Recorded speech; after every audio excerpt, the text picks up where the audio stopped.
ይሄን ሁሉ ጊዜ እንዴት መጽሐፍ የሚያነቡ ሰዎች እንዴት አልተገለጸላቸውም? እንዴት ለህዝብ አላሳወቁት? የራሳችንን እንያዝ፣ የግብጽን ደግሞ መጣር አለብን። ባህር ሐሳብ ለጥንቁልና የሚመች ለኮከብ ቆጣሪዎች የሚመች ፍጹም የሆነ የእግዚአብሔርን ተቃራኒ የሆነ ነገር ሊያደርጉበት የሚችሉት አካሄድ ነው። ባህር ሐሳብ ከመጽሐፍ ቅዱስ ጋር የተጣላ ነው። ኢትዮጵያ እየቆጠረችበት ያለው አቆጣጠር የግብጽ መሆኑን የመካድ ነገር ነው ያሳዩት። አንደኛውን ማክሰኞን ስሟን እሁድ በሏት ያስኬዳቸዋል። እሁድ አንድ ማለት ስለሆነ ዓመት ግማሽ 182 ነው ብለው ራሳቸው ባንደበታቸው ተናገሩ። ከዛ ምን ራሳቸው ጨመሩበት ማለት ነው። ከዛ ሌላ ምን ቁጥር ነው የሚመጣው? የዓመቱ ግማሽ 182 ከሆነ ያንን ድምር ሲመጣ 364 ነው የሚመጣው። በመጽሐፈ ሄኖክ ምዕራፍ 28 ከቁጥር 11 ላይ ዓመቱን በ364 ቀን ይጨርሳል፣ ነገሩም እውነት ነው፣ የተጻፈውን ቁጥሩ የተጠነቀቀ ነው። ከ7 ዓመት በላይ ሆኖናል እኛ ግብጽን ወግድ ካልነው እና ቅዱስ ሄኖክን ከተቀበልን 7 ዓመት አልፎናል። ከረም ክረምት ነው። ስለዚህ ክረምት የሚመሽበት ትላላችሁ፣ ግን እስከ መስከረም 25 ድረስ ክረምቱ አልመሸም፣ ገና ክረምት ነው። በእስራኤል ያሉት ህዝቦች መስከረምን ለዓመት መጀመሪያ ወይም ለመንግስት ስራ ይጠቀሙታል። ሁል ጊዜ አንድ እርምጃ ቀዳሚ ተማርያም ተብሏል።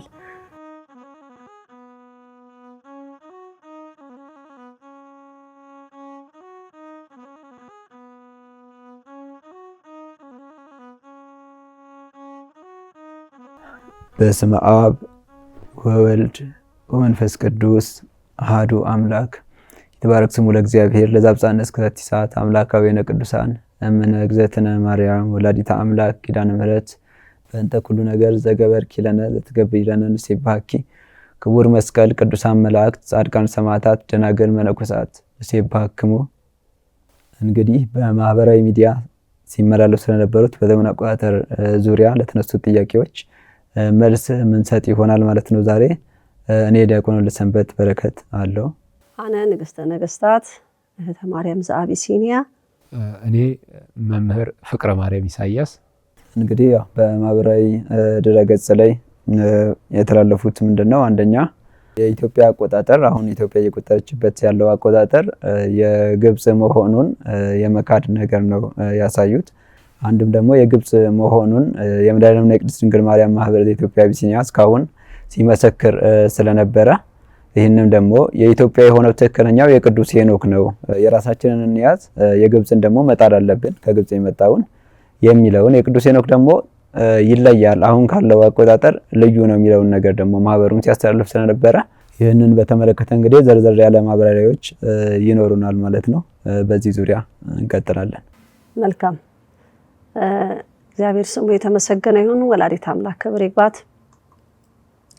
እንግዲህ ያው ጠፉ ማህበርተኞች ጠፍተዋል። ማህበረ መድኃኔዓለም ወቅድስት ድንግል ማርያም ለምንድን ነው ብቅ የማይሉት የሚባል ነገር አለና ያው በእግዚአብሔር ፍቃድ ዛሬ ደግሞ ተገኝተናል።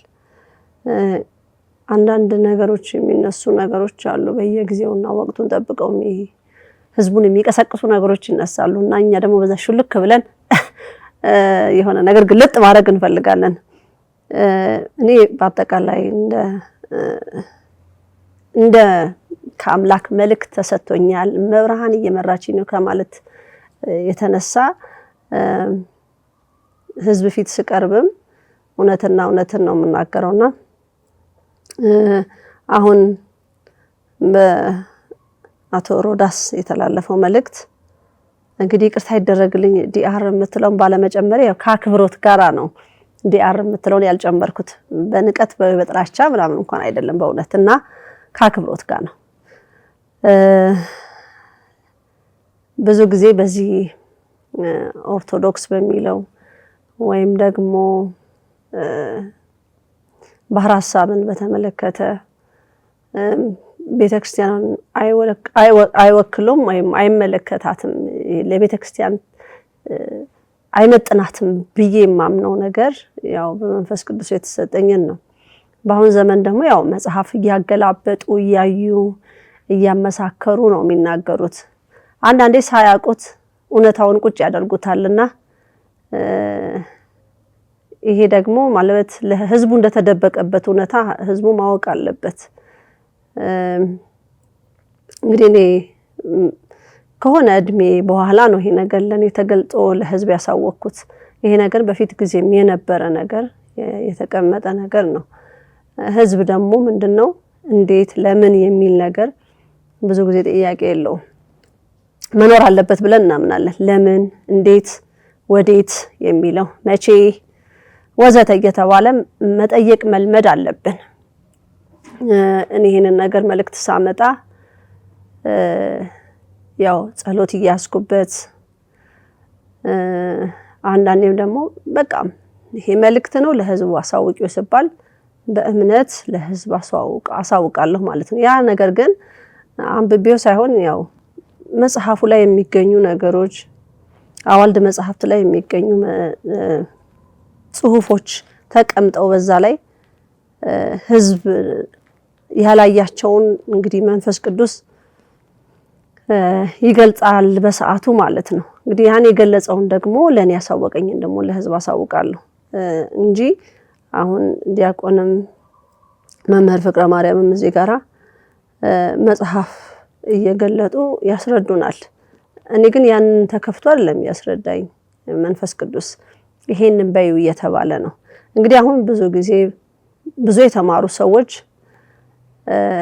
ምንድነው አንዳንድ ጊዜ ዕውቀታቸው እግዚአብሔርን ይቃረናሉ ወይም እነሱ በሚፈልጉት ርዕስ ላይ ነው ትምህርታቸውን ማስፋት የሚፈልጉት እንጂ እሱ ለነሱ ሊያቀብላቸው የሚፈልገውን አይደለም። ገና ሲነሱም መነሻቸውን ይሄንን ማወቅ እንፈልጋለን ብለው ስለሚሉት የራሳቸውን ምርጫ ይዘው ነው የሚነሱት።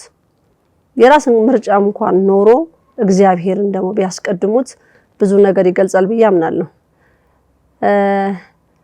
የእህተ ማርያም አዲስ ዓመት መቼ ነው ይባላል ብዙ ጊዜና ምንድነው መስከረም ላይ ምንድነው የምታከብረው እህተ ማርያም? የመለከት በዓል ነው። በነብይ እግዚአብሔር ቅዱስ ሄኖክ መስከረም 7ኛው ወር ነው ብለን ብዙ ጊዜ እንናገራለንና በነብይ እግዚአብሔር ቅዱስ ሄኖክ አዲስ ዓመት መጋቢት ነው። መጋቢትን ስናከብር 7 ዓመት አልፎናል። ዓመቱን ደግሞ 365 ብለን አናምንም። 364 ነው ብለን ነው የምናምነው። አሁን በባህር ሐሳብ እሁድ ተብሎ የሚባለው እሁድ አይደለም ብለን ነው የምናምነው። አርብ ነው የምንለው። እንደዚህ እያለ ነው ያለው ማለት ነው።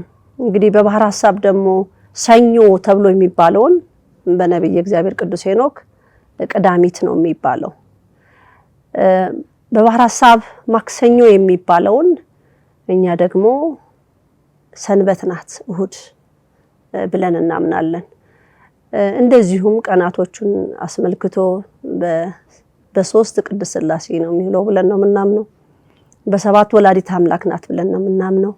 እንዲህ እያልን በ15 ኪዳነ ምሕረት በ14 ቅዱስ ሚካኤል በ21 ቅዱስ ገብርኤል ወዘተ በ17 ደግሞ ባለወልድ ተክለ ሃይማኖት በ27 ወዘተ እንደዚህ እያልን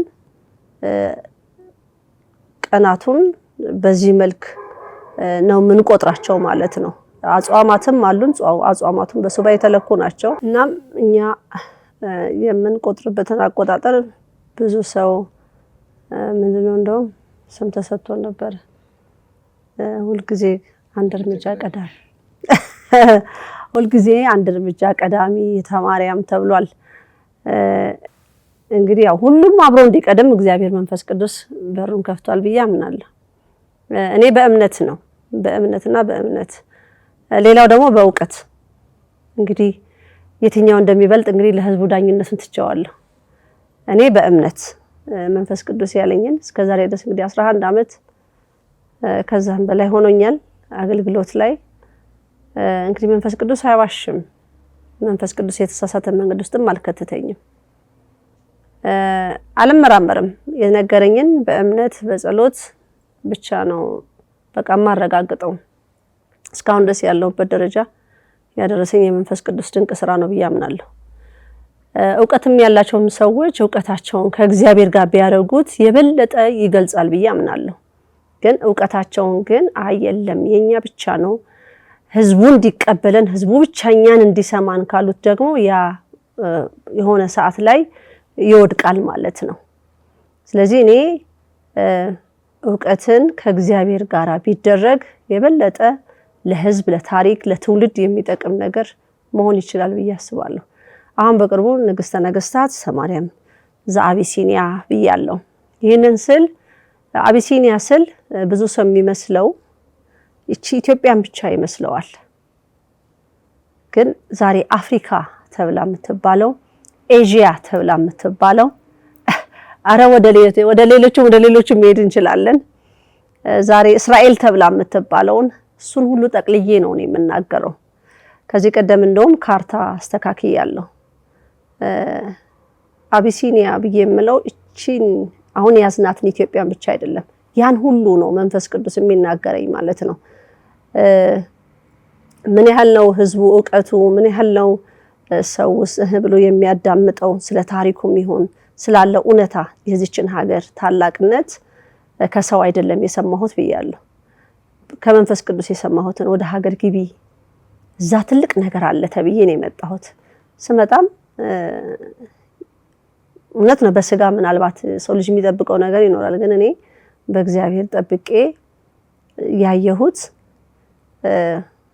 ምናልባት ስጋን ሳይሆን የውስጥን እርካታ የሚሰጥ ልገልጸው የምችለው አይነት አይደለም። ያለኝ መረጋጋት ያለኝ ሰላም የመንፈስ ቅዱስ ድምጽ ምን ያህል ኃይል እንዳለው ምን ያህል ፍቅር የተሞላበት ትግስተኛንም ያደርጋል ቁጡም ያደርጋል ኃይለኛም ያደርጋል ቆፍጣናም ያደርጋል ሁሉንም አይነት ስሜት ያሰማል። በመጨረሻ ላይ ግን የተረጋጋ ሰላም የሆነው ውስጣዊ ስሜት አለው። ማገናዘብ እንድንችል ነገሮችን ሰፊ አድርገን እንድናይ ጠንካራ እንድንሆን ያደርጋል። እና ያለፉት 11 ዓመት ስለ ሀገሬ ስለ ቤተክርስቲያን ስለ ህዝቡ እንግዲህ ስለ ርትዕት ተዋህዶ ሃይማኖት የተነገረኝን ለህዝብ ቆፍጠን ብዬ ህዝብ ፊት ወጣ ብዬ እንድናገር ያደረገኝ የመንፈስ ቅዱስ ስራ ነው። በእውቀት ያሉትን ብዬ ጠይቄያለሁ። እንዴት ይሄን ሁሉ ጊዜ እንዴት መጽሐፍ የሚያነቡ ሰዎች እንዴት አልተገለጸላቸውም? እንዴት ስለ ህዝብ አላሳወቁት? አሁን ስለ ባህር ሐሳብ ሲባል ያው የግብጽ ነገር እንደሆነ ይታወቃል። ግን አየለም በቃ እኛን ብቻ ስሙን የሚሉ አሉና ይሄ እንዴት ነው መንፈስ ቅዱስ እኔ ይሄንን ለህዝብ ወጥቼ ስናገር እንዴት ነው ህዝቡ የሚቀበለው? እውነት ለመናገር ሰው በጥቂት ሰዎች ዕውቀት አለን በሚባሉ አላቸው በሚባሉ ሰዎች እንደተያዙ ነው መንፈስ ቅዱስ የሚመሰክረው። እነዛን ሰዎች ደግሞ እግዚአብሔር እንዲመራቸውም እኔ በጸሎቴ እለምናለሁ። ለምን ህዝብ ይዘውበታል ብዬ ስለማምን እና እኛ አሁን እዚህ ጋር ይዘን የመጣ ነው እኔንም እነሱን የሚያገናኝ እግዚአብሔር መንፈስ ቅዱስ ስራ ነው። ከዛም ስመጣ ወደዚህም የኔ የሆኑት ይመጣሉ ብላለችና እኛም ያለንን ማስረጃ መጽሐፍ ቅዱስ እዚህ ጋር ፊት ለፊት የምታዩትን ነገር ነው ይዘው እንግዲህ ዲያቆን እና መምህር ፍቅረ ማርያም ይዘው የሚቀርቡት ማለት ነው። ከዚህ ውጪ የሆነ ነገር አይደለም። ሰውን እውነትን እውነት በሌላል ቃሉምና ምንም የተማሩም ቢሆኑ እስቲ ብሎ ደግሞ ህዝብ መጠየቅ መቻል አለበት። ምክንያቱም ታሪክን የሚያስወቅስ ስራ እየሰሩ ነው ብዬ አምናለሁ። ስተት ሰርተናል ብለውም ማመን አለባቸው። ፍጹም አይደለም ማንም ሰው ፍጹም ሊሆን ስለማይችል ማለት ነው። ግን ተነጋግረን ምንድነው መማማር ይቻላል። ስተትንም ማስተካከል ይቻላል። ግን የለም ሐሰት ነው ብሎ ግን አይኔን ግንባር ያርገው አይነት አካሄድ ግን ትክክል አይደለም። ባህር ሐሳብ ለጥንቁልና የሚመች ለኮከብ ቆጣሪዎች የሚመች ፍጹም የሆነ የእግዚአብሔርን ተቃራኒ የሆነ ነገር ሊያደርጉበት የሚችሉት አካሄድ ነው። ይሄ ምንም የሚካድ ነገር የለውም። ለጠንቋዮች ለአስጠንቋዮች የሚመች ለደጋሚዎች የሚመች አቆጣጠር ነው። እና እንዴት የተማረ ሰው ይሄንን ነገር አያስተውለውም? እንዴት አያየውም? ራሱም ይሄ ነገር ተዘግቶበት ለምን ሌላው ሲዘጋበታል? እስቲ ህዝቡ ደግሞ እንዲያይና ትክክለኛ እይታ ያለው ሰው ይሄንን እስቲ እኛ የምንሰጠውን ደግሞ እንዲያይልን ነው። ወደ ዲያቆን። መልካም እንግዲህ በተነሱት ጥያቄዎች ላይ እንጀምራለን። ምናልባት በማህበራዊ ድረገጹ ላይ ሮዳስም ሲያብራሩት ምንድነው ዘመንን ለመስፈር የሚያስፈልጉት ፀሐይ፣ ጨረቃ፣ ከዋክብት ካሉ በኋላ አንድ ዓመትን ለመቁጠር የአንድ ዓመት ውደቱ 365 ቀን ከ15 ኬክሮስ ብለው የገለጹበታልና ይህ ደግሞ ያው የተሳሳተ ነው ማለት ነው። ምክንያቱም በፀሐይ አቆጣጠር የአንድ ዓመት ቀናት 364 ቀን ነው ማለት ነው። ይህንን የምናውቀው በመጽሐፈ ሄኖክ ምዕራፍ 28 ከቁጥር 11 ላይ ዓመቱን በ364 ቀን ይጨርሳል፣ ነገሩም እውነት ነው፣ የተጻፈውም ቁጥሩ የተጠነቀቀ ነው ብሎ በመጽሐፍ ቅዱስ የተቀመጠልን ስለሆነ ማለት ነውና እዚህ ላይ ልብ ልንል ይገባል። ያው በማህበራዊ ድረገጽ ላይ ለህዝብ የተተላለፈ ነገር ሁሉ ምን ያህል ያው ህዝቡ ጋር ደርሶ ምን ያህል ሊያስት እንደሚችል ህዝብ ደግሞ ምንድነው መጠየቅ አለበት። ንግስተ ነገስታትም እንዳሉት ምንድነው ብሎ መጠየቅ አለበት፣ መጽሐፍ ቅዱስ ጋር ማመሳከር አለበት ማለት ነው። ዓመቱን ለመጀመር 2 ወራት ምቹ ናቸው ብለው ያብራሩበትም ክፍል አለ። ይሄን ሲናገሩ ያው የመስከረምን ሪና ማልት ሌሊት መስከረም ላይ እንደሚፈጠር ካብራሩ በኋላ እንደዚህ ሁሉ ሪና ማልት ሌሊት መጋቢት ላይ ይፈጠራል ካሉ በኋላ ፀሐይ በትክክለኛው አቅጣጫ በምስራቅ በትክክለኛው አቅጣጫ ወጥታ በትክክለኛው አቅጣጫ በምዕራብ የምትገባበትን የመጋቢትን ግን አልጠቀሱም። ይህንን ለምን ማለት ፈልጋለሁ? ምክንያቱም 2 ወራት ጠቅሰው በኋላ ላይ የፈለጉትን መስከረም ብቻ ላይ እየተወሰዱ እንጂ ስለ መጋቢት ላይ ስለሚሆነው ነገር የመጋቢት የመጀመሪያ ወርነትን የሚገልጹትን ነገሮች ደብቀው ያለፉበት መንገድ አለና ይህንም ህዝብ ሊጠይቅ ይገባል ወይም ሊነቃ ሊያስተውል ይገባል ማለት ነው። ሌላው በዚሁ ቃለ መጠይቃቸው ላይ በ182 ቀን አንዴ ብለዋልና ሪና ማልት ሌሊቱን ሲያብራሩ መጋቢትና መስከረምን ሲያነጻጽሩ ማለት ነውና በ182 ቀን አንዴ በግማሽ ዓመት ብለውም የገለጹበት ቦታ አለ። እንግዲህ በፊደልም አብራርተውታል። ይሄን ቦታ 182 ቀን ግማሽ ዓመት ነው። እርግጥ ነው በእርግጥ ግማሽ ዓመት ከሆነ 182 በ2 ሲባዛ 364 ይሆናል። ይህ እንግዲህ 364 መምጣቱ ፊደላቱም የግዕዝ ፊደላት ያው እነዚህ 8ቱ አፍራሽ ቃላት ሸ እነዚህ ወጥተው የግዕዝ ፊደላት የጠሩት ፊደላት 26 ናቸው። 26ቱ 7 ድምጽ አላቸው ማለት ነው። እንግዲህ 26 በ7 ሲባዛ 182 የዓመቱን ግማሽ ይሰጠናል። ያንን ያብራሩት። ታዲያ ያንን ካብራሩ ለምን 182 ሲባዛ በ2 ሙሉ ዓመቱ 364 እንደሆነ ምንም ትርፍ እንደሌለው ነው የሚያስረዳው ይሄ የፊደሉም ምስጢርና ለምን አልተረዱትም? ለምን ይሄን ደግሞ ለህዝብ ግልጽ ለምን አላደረጉትም የሚለውን ነገር ለማንሳት ፈልጋለሁ ማለት ነው። ምክንያቱም ያው ህዝብ በቁጥር ደረጃ የተቀመጠለትን ነገር ሊመረምር ሊጠይቅ ስለሚገባ ማለት ነው። አንዴ 364 አንዴ 365 ማለት የለም። ወጥ ሆኖ ያቆጣጠር ቀመሩ የዓመቱ ቀናት 364 ከሆነ 364 ነው ብሎ መናገር ስለሚገባ ማለት ነውና የዓመቱ ግማሽ ተብሎ 182 ከተባለ እንግዲህ ሂሳብ የሚችል ሁሉ ይሄንን ነገር አስልቶ የሚደርስበት ነገር ነው ማለት ነው። ሌላው በእስራኤላውያን መስከረም ወር ላይ ሾፋር የሚባል ቀንደ መለከት እንደሚነፉ ተናግረዋል። በዚህ ላይ ምንድነው ይህ እኮ የሆነበት ምክንያት ሾፋር ይሉታል መለከት ለማለት ነው የሚጠቀሙትና ቀንደ መለከቱን መለከት ይነፋሉ። ይህም የሆነበት ምክንያት ምንድነው? 7ኛው ወር የመለከት በዓል ስለሆነ ነው። 7ኛው ወር መስከረም ወር ኢታን የሚሉት ነበረ ድሮ። ከዛ በኋላ ቲችሪ ይሉታል። ይህ ወር እንግዲህ የመለከት በዓል ስለሆነ ነው እንጂ መለከት የሚነፉበት አዲስ ዓመት ወይም የመጀመሪያ ወር ስለሆነ አይደለም። ይህንንም በኦሪት ዘሌዋውያን ምዕራፍ 23 ከቁጥር 23 ላይ እንመለከተዋለን ማለት ነው። ምን ይላል? እግዚአብሔር ሙሴን እንዲህ ብሎ ተናገረው፣ ለእስራኤል ልጆች እንዲህ ብለህ ንገራቸው፣ በ7ኛው ወር ከወሩም በመጀመሪያው ቀን ዕረፍት በመለከት ድምጽ መታሰቢያ የተቀደሰ ጉባኤ ትሁንላችሁ፣ የተግባር ስራ ሁሉ አታድርጉባት በማለት ለእስራኤል ብቻ ሳይሆን ለሁሉም ዓለም ወሩ 7ኛው ወር እንደሆነ የመለከት በዓልም እንደሆነ ቅዱስ ቃሉ ይነግረናል ማለት ነው። እንግዲህ በእርግጥ መስከረም ወር ራሱን ችሎ በዓል አለው። በዓሉ ምንድነው? የመለከት በዓል ወይም የአዋጅ በዓል ነው እንጂ የመጀመሪያ ወር አይደለም ማለት ነውና ይህንን ነገር እንግዲህ ራሱ መጽሐፍ ቅዱሱ ይመሰክርባቸዋል ማለት ነው። ይህንን ሲናገሩ ከመጽሐፍ ቅዱሱ ጋር እየተቃረኑ እንደሆነ ህዝብም ሊረዳ ስለሚገባ ማለት ነው። ሌላው እስራኤል ጭምር አውደ ዓመቷ መስከረም ወር ላይ ነው ብለዋል።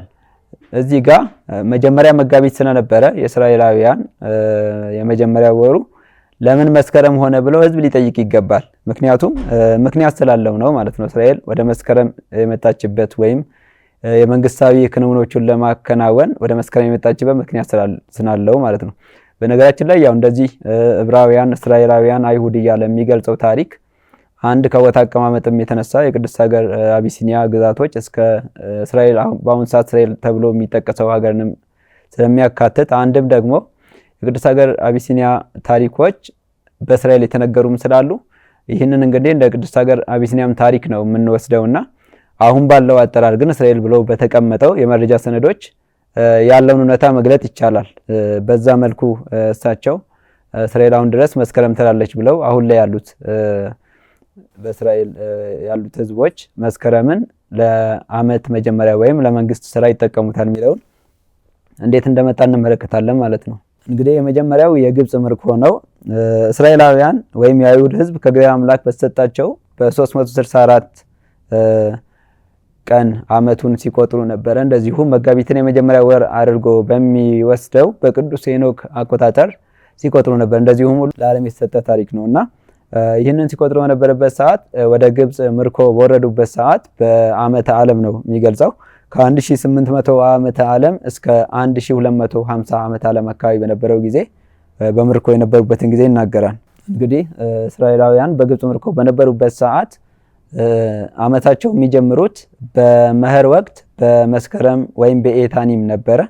ይህንም ለግብርናቸው ነው። የግብርና የመጀመሪያ ዓመታቸው ወይም የግብርና አዲስ ዓመታቸው ነበር የሚያደርጉት። ይህን በምክንያት የመጣ ነው። ግብጽ ሲገቡ በግብጽ ምርኮ ምክንያት ነው እንጂ መጀመሪያ አቢብ ብለው መጋቢት ወርን የመጀመሪያ ወር አድርገው ይቆጥሩ ነበርና ኋላ ላይ ግን ያው ግብጽ መወረዳቸው ብዙ ስራ ስለጠፋቸው በኋላ ላይ ደግሞ እግዚአብሔር አምላክ መልእክት ሲያመጣላቸው እንመለከታለን። ከምርኮ በኋላ እግዚአብሔር አምላክ ቅዱስ ሙሴና ቅዱስ አሮንን በዚሁ በመጋቢት ወርን ወይም አቢብ የተባለውን ወር የመጀመሪያ ወር አድርገው እንዲቆጥሩ እንዳዘዛቸው ለህዝቡም ደግሞ እንዲያስተላልፉ እንዳዘዛቸው እንመለከታለን። ይሄም በኦሪት ዘጸአት ምዕራፍ 12 ቁጥር 1 ላይ ነው። እግዚአብሔር በግብጽ አገር ሙሴና አሮን እንዲህ ብሎ ተናገራቸው፣ ይህ ወር የወሮች መጀመሪያ ይሁናችሁ፣ የዓመቱ መጀመሪያ ወር ይሁናችሁ ብሎ በዚህ እንግዲህ ወደ ትክክለኛው አቆጣጠር መለሳቸው ማለት ነው። የሙሴንና የአሮንን ህዝብ እግዚአብሔርን ወደ ትክክለኛው አቆጣጠር መለሳቸው። ምን ላይ ስለነበሩ? መስከረም ላይ ስለነበሩ እንግዲህ መስከረምን የመጀመሪያ ዓመታቸው አድርገው የግብርና ዓመታቸው አድርገው የዓመቱ የመጀመሪያ ወር አድርገው ሲጠቀሙ እንደነበረ መረጃው ሰነዱ ያሳያል። ከዛ በኋላስ ምን ሆነ? ግን መጋቢትን የመጀመሪያ ወር አድርገው እንዲቀበሉ ከእግዚአብሔር አምላክ ዘንድ መልእክት መጣ። ያ ማለት የመጀመሪያ ወር አድርገው ሲጠቀሙ የነበሩት ትክክል እንዳልነበረ የሚያሳየን ነውና ሮዳስ በዛ ላይ ሲያስረዱ ያው ከዚህ ጋርም የሚጣረስና ትክክል ያልሆነ መረጃ እንደሆነ እንድንገነዘብ ስለሚገባ ነው ማለት ነው። ከዚህም በኋላ እንግዲህ እግዚአብሔር አምላክ የመጀመሪያውን ወር ከመለሰላቸው በኋላ የሰንበትን ስርዓት 7 ቀናትን የሳምንትን ስርዓት መልሶላቸዋል። እንደዚሁ 364 የሆነውን የዓመቱን ቀን መጠንም እግዚአብሔር አምላክ እንደተናገራቸው እንዳዘዛቸው እንመለከታለን። ይህንንም በመጽሐፈ ኩፋሌ ምዕራፍ 7 ከቁጥር 30 ላይ አንተም የእስራኤል ልጆች በዚሁ ቁጥር ዓመቱን በዚሁ ቁጥር እንዲጠብቁ እዘዛቸው ብሎ ይናገራልና 364ን ቀን እንዲጠብቁ እዘዛቸው ብሎ የታዘዘበትን ጊዜ እንመለከታለንና ቅዱስ ሙሴም መጽሐፍ ኩፋሌን የጻፈው ቅዱስ ሙሴም ይህንኑ ትእዛዝ ለሕዝቡ አውርዶ ሕዝቡ ከዛ በኋላ ዓመቱን 364 ቀን ብሎ ሲቆጥር እንደነበረ እንግዲህ መጽሐፍ ኩፋሌ ምስክር ነው ማለት ነው። እንግዲህ ከዚህ በኋላ አቢብ ወርን መጋቢት ወርን አዲስ ዓመት አድርገው ያከብሩ ነበረ።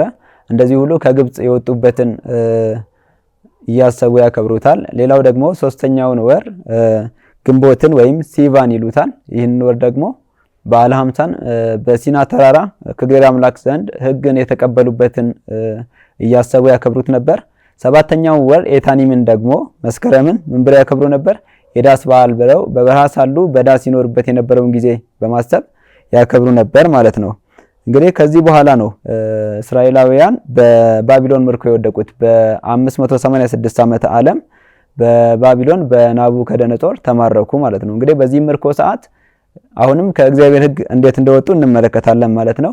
ያው ቀድሞ ከምርኮ በፊት የወራቱ ስያሜ አብዛኛው 3ኛ ወር 4ኛ ወር እየተባለ በቁጥር ነበረ። ከምርኮ በኋላ ደግሞ ስሞች ተለውጠዋል። ሌሎችም የተሰየሙ ጥንታዊ ስሞች በባቢሎን ምርኮ እንዴት እንደተለወጡ እንመለከታለን ማለት ነው። የመጀመሪያው ወር አቢብ ነበረ ከምርኮ በፊት። ከምርኮ በኋላ ኒሳን ተብሎ ተለውጠዋል። እንደዚሁ ሁሉ 7ኛው ወር ደግሞ ኤታኒም የነበረው ቲሽሪ ተብሎ እንደተለወጠ እንመለከታለን ማለት ነው። እንግዲህ አቢብ ማለት የእህል ዘር፣ እንደዚሁ ሁሉ የእህል እሸት፣ የገብስ ፍሬ ተብሎ ይተረጎማል። ሌላው ደግሞ ምንድነው 13ኛው ወር ትርፍ ወርን አካቶ የወራታቸው ብዛት 13 ሆኖ የአመቱ ቀናት ብዛት ደግሞ የጨረቃ ሆኖ ከ354 እስከ 385 ቀናትን ያካተተ አመት ነው የያዙት ማለት ነው። ይሄም በምን ተጽዕኖ ነው? 364 የነበረው ወርደው ወደ ጨረቃ አቆጣጠር ሄደው 354 እስከ 385 ድረስ ያው የተዛባ አቆጣጠር እንደያዙ ነው የምንመለከተው ማለት ነው እዚህ ላይና እዚህ ላይም ያው 13ኛ ወርን ጨምረዋል። በተጨማሪም ደግሞ ይጠቀሙት ከነበሩት ውስጥ በተጨማሪም ደግሞ ሜቶኒክ ሳይክል የሚባለውን የ19 ዓመት ዑደትን ይጠቀሙ ነበር ማለት ነውና እዚህ ጋር ከእግዚአብሔር ሕግ እንዴት እንደወጡ እንመለከታለን ማለት ነው። መጀመሪያ ከተሰጣቸው እንዴት እንደወጡ ከዚህ በኋላ ትንሽ ጊዜ ቆይተው ደግሞ አመታቸውን በምን ጀመሩ? ትንሽ ጊዜ ቆይተው አመታቸውን በመስከረም ጀመሩ። ከመንፈሳዊ ውጪ ላለው ለፍትሐ ብሔርና ለመንግስታዊ ስራ የመጀመሪያ ዓመት አድርገው መስከረም እንደወሰዱ ይናገራል የታሪክ መዝገቡና ይህን ያደርጉት እንግዲህ ከምርኮ በኋላ መጋቢትን የመጀመሪያ ወር አድርጉ ከተባሉ በኋላ ድጋሚ ስለተማረኩ ድጋሚ ስራ ስለጠፋ ድጋሚ ከእግዚአብሔር ሲርቁ ነው ሕጉን ሲጥሱ ነው ወደ መስከረም የመጡት ማለት ነውና ይህንን ደግሞ እንደዝና ተደርጎ ሊወራ የማይገባው ነበረ በሰዓቱና ይሄ ማስረጃ ሊሆን አይችልም። መስከረም ላይ ማክበራቸው ምንድነው? ከእግዚአብሔር ሕግ መውጣታቸው ነው። እግዚአብሔር ያዘዛቸው ደጋግሞ በኩፋሌም ላይ እንደዚሁ ሁሉ በኦሪት ዘጸአት ምዕራፍ 12ም ላይ መጋቢት ላይ እንዲያከብሩ ስለነበረ ማለት ነው። ከዚህም በኋላ እንግዲህ በ19 ዓመት ዑደት ውስጥ 7 ጊዜ የጨረቃን መወለድ እየቆጠሩ አዳር ሁለተኛን 13ኛ ወር አድርጎ በመጨመር ያው አመታቸውን ከ383 እስከ 384 እንዳደረጉ እንመለከታለን ማለት ነው። እንግዲህ ከዚህ በኋላ የነበረው ተጽዕኖ የግሪኮችና የሄሊኒስቲክ ተጽዕኖ ነበረ በእስራኤላውያን ላይ። ይሄ ከሆነ በኋላ የሆነውን ደግሞ እንመለከታለን። አንቲኮስ ነው በኋላ ላይ ምርኮ ያደረገው። ከአንቲኮስ በፊት ግን በ332 ዓመተ ዓለም ከንጉስ አንቲኮስ አራተኛ በፊት በሄሌኒስቲክ ዘመን የእስራኤላውያን ሕዝብ አቆጣጠሩን በማስተካከልና በመጠበቅ ረገድ ምን አደረገ የሚለውን ነገር ስንመለከት ምክንያቱም መጀመሪያ የሰጣቸው ወር ነበር 364 ቀን ነበር የዓመቱ ቀን መጀመሪያ የሰጣቸው። ከዛ በኋላ ከባቢሎን ምርኮ ከወጡ በኋላ ያጠፉት ነገር አለ ወደ መስከረም። ከዛ በኋላ እንዴት ቀጠሉ የሚለውን በመሃል ያለውን ስንመለከት ሁለት ነገሮችን እንመለከታለን። አይሁዳውያን በሁለት ወገን ነበሩ። የካህናት ወገን ነበሩ፣ ደግሞ ቀናኢ አይሁዳውያን የሚባሉ ሁለት ወገን ነበሩ ማለት ነው።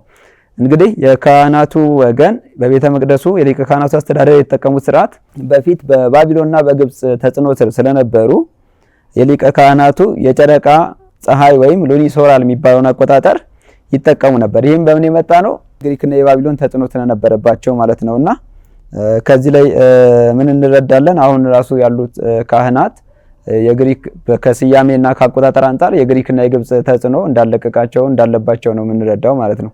ምክንያቱም እነዚህም ካህናት በሰዓቱ የነበሩት ካህናት ጥሩ ምሳሌ ስለሚሆን ማለት ነው የግሪክና የባቢሎን ተጽዕኖ ስለነበረባቸው ከእግዚአብሔር ሕግ ወጥተው በጨረቃ ፀሐይ ጥምር የጨረቃና የፀሐይ አቆጣጠር በሚባለው ይቆጥሩ እንደነበር ይናገራል። ይህንን ሲያስተካክሉት ደግሞ እነዚህ ወገኖች ከ354 የጨረቃ ዓመት ላይ 365 የፀሐይ ዓመት ስለሚጋጭ ይህንን ለማስማማት አዳር ሁለትን 13ኛ ወር አድርገው የጨምሩት በዚህ ሰዓት ነውና የዓመቱን ቀናት ከ383 እስከ 384 በማድረግ ያስተካክሉት ነበር ያለ። ይህም ደግሞ የተሳሳተ መንገድ ነው።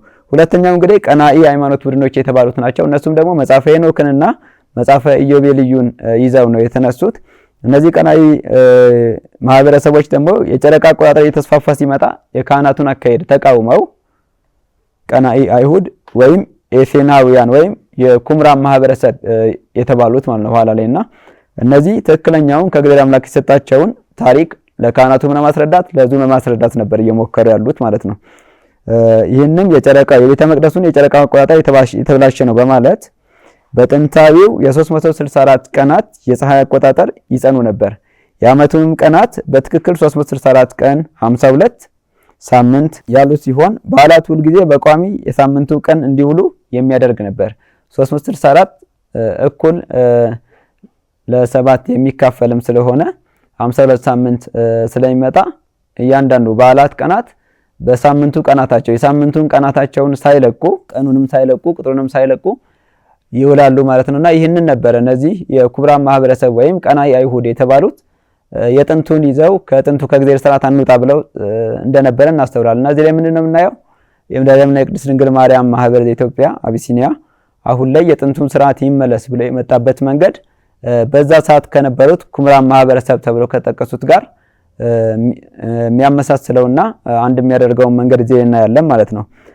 ኋላ ላይ እንግዲህ ይህንን እያደረጉ ቆዩ።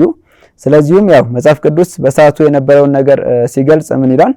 በዳንኤል ትንቢትና በመጽሐፈ መቃብያን የሴሌውሳይድ ዓመተ ምህረት ዓመተ ዮናናውያን የተባለው በመጽሐፈ መቃብያን አንደኛ ውስጥና እንደዚሁ አይሁድ በዚሁ ዘመን ታሪካቸውን በቁጥር መመዝገብ የጀመሩበት የግሪኮች የሴሌውሳይድ ዘመን ከ312 ዓመተ ዓለም ጀምሮ ይህንን መሰረት አድርገው እንደነበረ ይናገራል። ሌላው እንግዲህ መጽሐፈ ኢዮቤልዩና መጽሐፈ ሄኖክ የዘመኑን ጽሑፍ ምስክር ይናገራል ማለት ነው። አይሁድ የጨረቃው ዑደት በመከተል የዓመቱን ቀናት ከ364 ወደ 354 እንዳይቀንሱ የበዓላት ቀን እንዳይሳሳቱ አጥብቀው ያስጠነቅቃሉ ማለት ነው። መጽሐፈ ኢዮቤልዩና መጽሐፈ ሄኖክ እንደሚያስጠነቅቅ ታሪክ ሰነዱ አስቀምጦልናል ማለት ነው። የጨረቃን ምልከታ ተከትለው ዘመናትን የሚያበላሹ ሰዎች ይመጣሉ። ዓመቱንም በ364 ቀናት ፈንታ በ354 ቀናት ያደርጉታል የሚል መረጃ ተቀምጧል። ይህም የሚያሳየው ከ332 ዓመተ ዓለም በኋላ አይሁድ በግሪኮች ተጽዕኖ እንደዚሁ ሁሉ በባቢሎናውያን ተጽዕኖ ስርዓትን እንዳጠፉ የጨረቃን አቆጣጠር 354ን በመጠቀም ይህንን እንዳጠፉ እናያለን። በዚህ ሰዓት ደግሞ የመጽሐፈ ኢዮቤልዩ ጸሐፊዎች የ364 ቀኑን የፀሐይ አቆጣጠሩን ለመከላከል ይሞክሩ እንደነበር ይናገራል።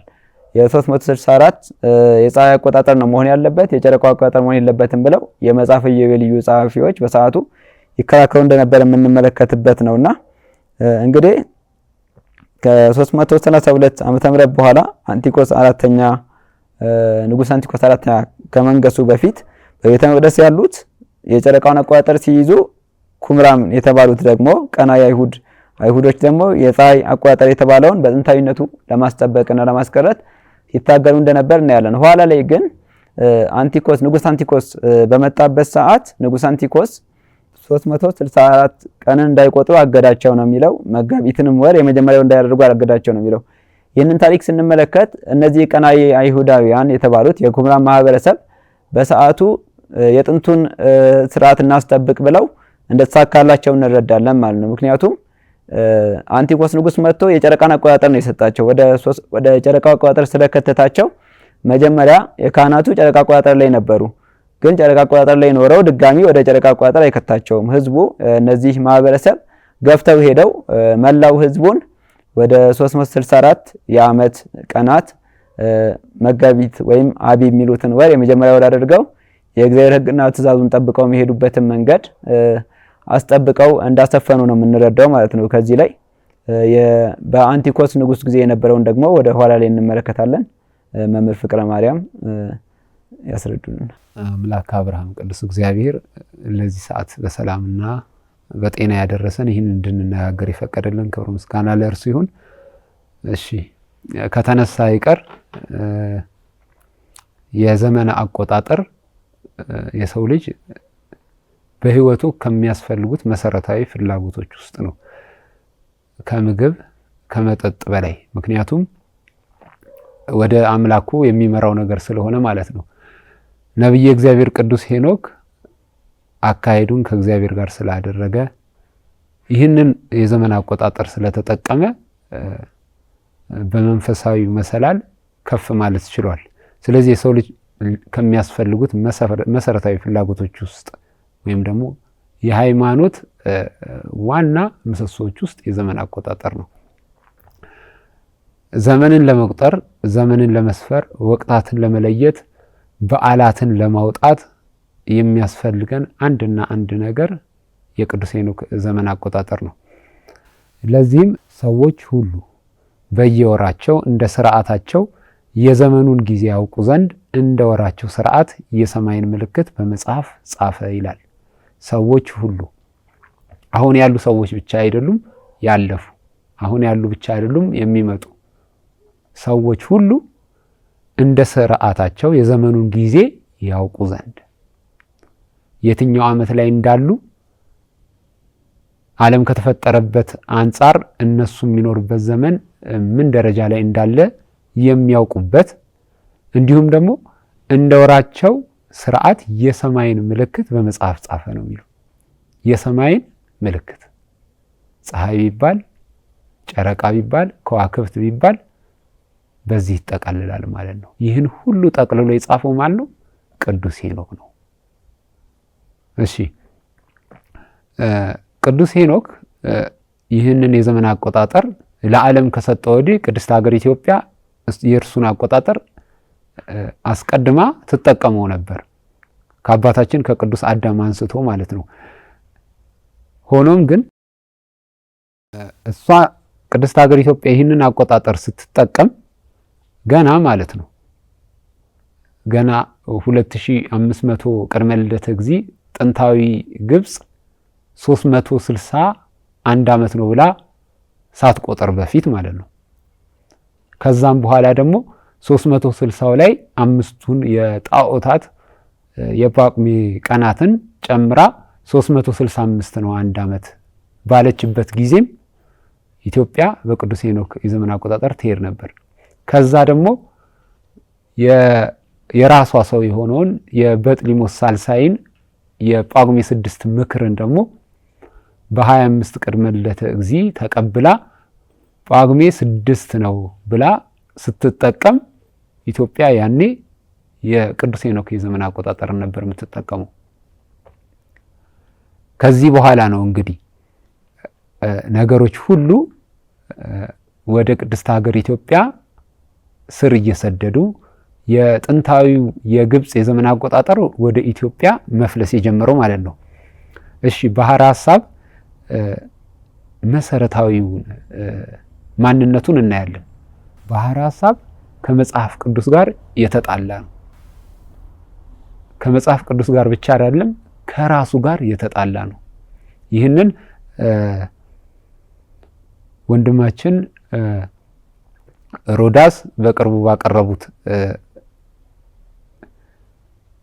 የኢትዮጵያ የዘመን አቆጣጠር የግብፅ ነው የሚሉት የግብፅ ፍቅር ያንገበገባቸው ናቸው ላሉት እንደውም ቃሉ ሌላ ነበር።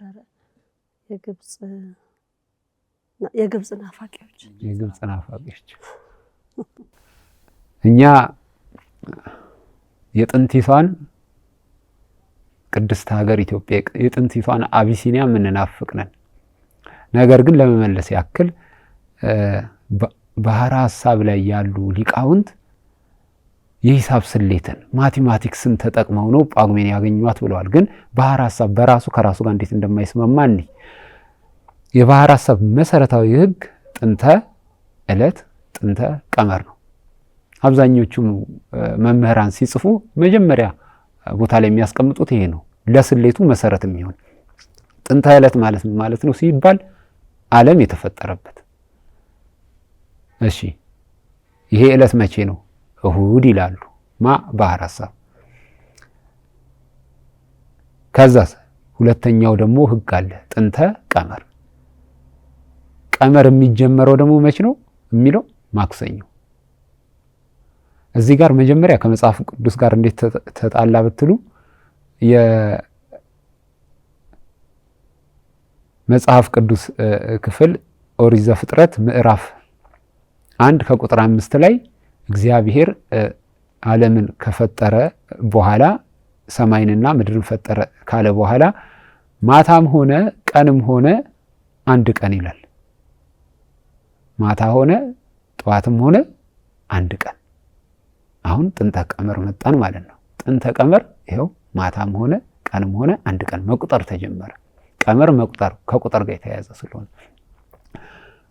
ስለዚህ ባህር ሐሳቡ ግን ጥንተ ዕለት እሁድ ሆነች። አይ እሷን ተውና ሰኞን ዘላችሁ ከማክሰኞው መቁጠር ጀምሩ ነው የሚለው መጽሐፍ ቅዱስ። ደግሞ ማታም ሆነ ጠዋትም ሆነ አንድ ቀን በቃ መቁጠር ጀምሯል። ስለዚህ ባህር ሐሳብ ከእግዚአብሔር ቃልና ከመጽሐፍ ቅዱስ ጋር የተጣላ ነው የመጀመሪያው ነጥብ። ሁለተኛ ከራሱ ጋር እንዴት ተጣላ? ከራሱ ጋር እንዴት ተጣላ ካልን ባህር ሐሳብ ዕለታትን የሚሰይመው ከእሁድ አንስቶ እሁድ፣ ሰኑይ፣ ሰሉስ፣ ረቡዕ፣ ሐሙስ፣ ዓርብ፣ ቀዳሚት ዞሮ እሁድ ይመጣል። የእሁድ ስያሜ የቃሉ ትርጓሜ አንድ ማለት ነው። ስያሜው መቁጠር ጀምሯል። እነሱ ግን አይ ስያሜውን ተውት፣ ስያሜውን ትታችሁ ከየት ጀምሩ? ከማክሰኞ መቁጠር ጀምሩ። ስያሜያችሁ ግን ከእሁድ መቁጠር ጀምሯል፣ ከመጀመሪያዋ ቀን ማለት ነው። እሺ እሱን እንተው የሚበቃ ካልሆነ ሰሉስ ሰኑይ ብላይ ቀጣዩዋ ሶስተኛ ቀን ማነች? ሰሉስ ናት። የማክሰኞ የመጀመሪያ ስሟ ሰሉስ ነው። ትክክለኛ የግዕዝ ስሟ ሰሉስ ማለት ሶስተኛ ነው። ስለዚህ ሶስተኛውን ቀን እናንተ አንደኛ ብላችሁ ቁጠሩ የምትሉ ከሆነ ለህዝቡም ደግሞ ሶስተኛውን ቀን አንደኛ ቀን ነው ብላችሁ የምታስተምሩ ከሆነ ሂሳብ ላይ ዜሮ ናቸው። ወይ ደግሞ በሂሳብ ህግ አንደኛውን ማክሰኞን ስሟን እሁድ በሏት ያስኬዳቸዋል። እሁድ አንድ ማለት ስለሆነ መቁጠሩንም በዛው ትሄዳላችሁ ማለት ነው። ስለዚህ እርስ በራሱ የተጣላ ነው ያልኩት ከዚህ አንፃር ነው። ባህር ሐሳብ እንግዲህ መቁጠር ጀመረ ማለት ነው። አሁን ከነዚህ ከጥንተ ዕለትና ጥንተ ቀመር ጎዶሎ የሆኑ ህጎች ተነስቶ መቁጠር ጀመረ። የት ይደርሳል? ወቅቶች ላይ ይደርሳል። ወደ ዓመቱ ቁጥር እንመጣለን። ወቅቶችን ስንት ይላል ባህር ሐሳብ? አሁን በተደጋጋሚ እንደምንሰማው እንደምታስተምሩት 91 ቀን ከ15 ኬክሮስ ነው ትላላችሁ አንድ ዓመት አንድ ወቅት። ስለዚህ በዓመት 4 ወቅታት አሉ። አራቱ እያንዳንዳቸው 91 ቀን ከ15 ኬክሮስ ነው ትላላችሁ። እሺ ሂሳቡን ደግሞ እንየው። ምክንያቱም እናንተ የምትመኩት በሂሳብ ስሌቱ ስለሆነ በቀደሙ የኢትዮጵያ ሊቃውንት የረቀቀ የሂሳብ ስሌት ስለምትመኩ የትኞቹን አባቶች ወይም ደግሞ የትኞቹን የኢትዮጵያ ሊቃውንት እንደምትሉ ባይገባንም ግን እስቲ ሂሳቡን እንየው። የዓመቱ ቁጥር ባህር ሐሳብ 365 1/4ኛ ነው የሚለው 365 1/4ኛን እናንተ ለአራት አካፍላችሁት የሚሆን ለእያንዳንዱ 91 ቀን ከ15 ኬክሮስ ሰጣችሁት። እውነታው ግን ይሄ አይደለም። 3 ወቅቶች 90 ቀን ያላቸው ነባራዊው አቆጣጠር ማለት ነው። አንደኛዋ ክረምት ግን ለብቻዋ 95 ቀን ናት። 95 ቀን ብቻም አይደለችም እሷ ከሌሎቹ ተለይታ 5 ወር ናት። ምክንያቱም ጳጉሜን 13ኛ ወር ስለምትውላት ሰኔ፣ ሐምሌ፣ ነሐሴ፣ ጳጉሜ፣ መስከረም 5 ወር ነው ያለው ክረምት። ሌሎቹ ወቅታት ደግሞ ልክ ከዚህኛው የተለየ እያንዳንዱ 3 ወር ይኖረዋል ማለት ነው። ማለት 90 ቀን ይመጣና ክረምት ላይ 95 ቀን ይመጣል ማለት ነው። ስለዚህ እንደ ሂሳብ ሚዛን የሌለው ነው። ሌላው ነጥብ ምንድነው? የወቅታት መነሻ ላይ ባህር ሐሳብ ምን ያህል ግራ እንደገባው ማለት ነው። ግራ የገባው የሂሳብ ቀመር እንደሚጠቀም ዓመት አንድ ብሎ ከጀመረ ወቅትም አንድ ብሎ ነው መጀመር ያለበት፣ አዲስ ወቅት ነውና። እያንዳንዱ ወቅት ግን ባህር ሐሳብ ላይ የሚጀምረው በ26ኛው ቀን። ለምሳሌ ክረምትን ይዩት። ክረምት የሚጀምረው መቼ ነው? ሰኔ 26 ይጀምርና ከዛስ ጳጉሜን ተሻግሮ መስከረም 26 ይጨርሳል ክረምት። እናንተ ግን አዲስ ዓመት መስከረም ነው ስትሉ የምታቀርቡት አንዱ ምክንያት የቃሉን ትርጓሜ መሸ ማለት ነው። ክረምት ነው። ስለዚህ ክረምት የሚመሽበት ትላላችሁ። ግን እስከ መስከረም 25 ድረስ ክረምቱ አልመሸም፣ ገና ክረምት ነው። ቢሆንማ ኖሮ ጳጉሜ 6 ላይ ነበረ ክረምቱ ማለቅ የነበረበት። ከዛ መስከረም አዲስ ወቅት ማለት ነው። ስለዚህ የምታቀርቡት አመክንዮ እዚህ ግባ የማይባል ነው። ክረምት ገና ናት። ገና እስከ መስከረም 25 ድረስ ትሄዳለች፣ አልመሸባትም ማለት ነው። እሺ ሌላው ነጥብ ደግሞ ምንድነው? አሁን የባህር ሐሳቡን አንዳንድ ነገር ከጠቀስን ባህር ሐሳቡ እሱን የሚደግፉም ደግሞ እሱን ከፍ ከፍ የሚያደርጉ መምህራንም የሚያደርጉት አንድ ትልቅ ነገር ምንድነው? ከዘመነ ቅዱስ ሄኖክ ይኮርጃሉ። በቃ 4 ነጥብ ነው። ከዘመነ ቅዱስ ሄኖክ ይኮርጃሉ። ለምሳሌ ምን ይኮርጃሉ እንበል። ምን ይኮርጃሉ ካልን ለምሳሌ መጀመሪያ የዓመቱ ግማሽ 182 ቀን የሚለው ነገር ቅድም ዲያቆን ወልደ ሰንበት እንደጠቀሱት መንፈቀ ዓመት 182 ቀን ነው እያላችሁ የኢትዮጵያ የፊደል ቁጥሯ 26 ሲባዛ በ7 182 እያላችሁ ለባህር ሐሳብ አቆጣጠር እንዲደግፋችሁ አድርጋችሁ ተጠቅሳላችሁ። ነገር ግን ይሄ ሂሳብን የምትመኩ ከሆነ የእናንተ 182 ሳይሆን 182.5 ከዛም በላይ 0.6 ድረስ ይሄዳል። ስለዚህ እናንተ ሂሳብን ጥንቅቅ አድርጋችሁ የምታሰሉ ከሆነ አይመለከታችሁም። 182 የቅዱስ ሄኖክ ነው። እርሱን ምሳሌ አድርጋችሁ አትስጡ። እንደ አመክንዮም የወረደ ነው። እንደ አመክንዮም ካቀረባችሁት ደግሞ ይሄ ደካማ አካሄድ ነው። እሺ ሁለተኛው ደግሞ የሚኮረጀው ነገር ምንድነው? ሱባኤን እና እንዲሁም ደግሞ የሱባኤ ስሌትን መስረቅ ነው። ሱባኤ ማለት እንግዲህ እኛ እንደምናውቀው በ7 የሚለካ በ7 የሚካፈል 7ን እየተጠቀመ የሚሄድ የቁጥር ስሌት ነው።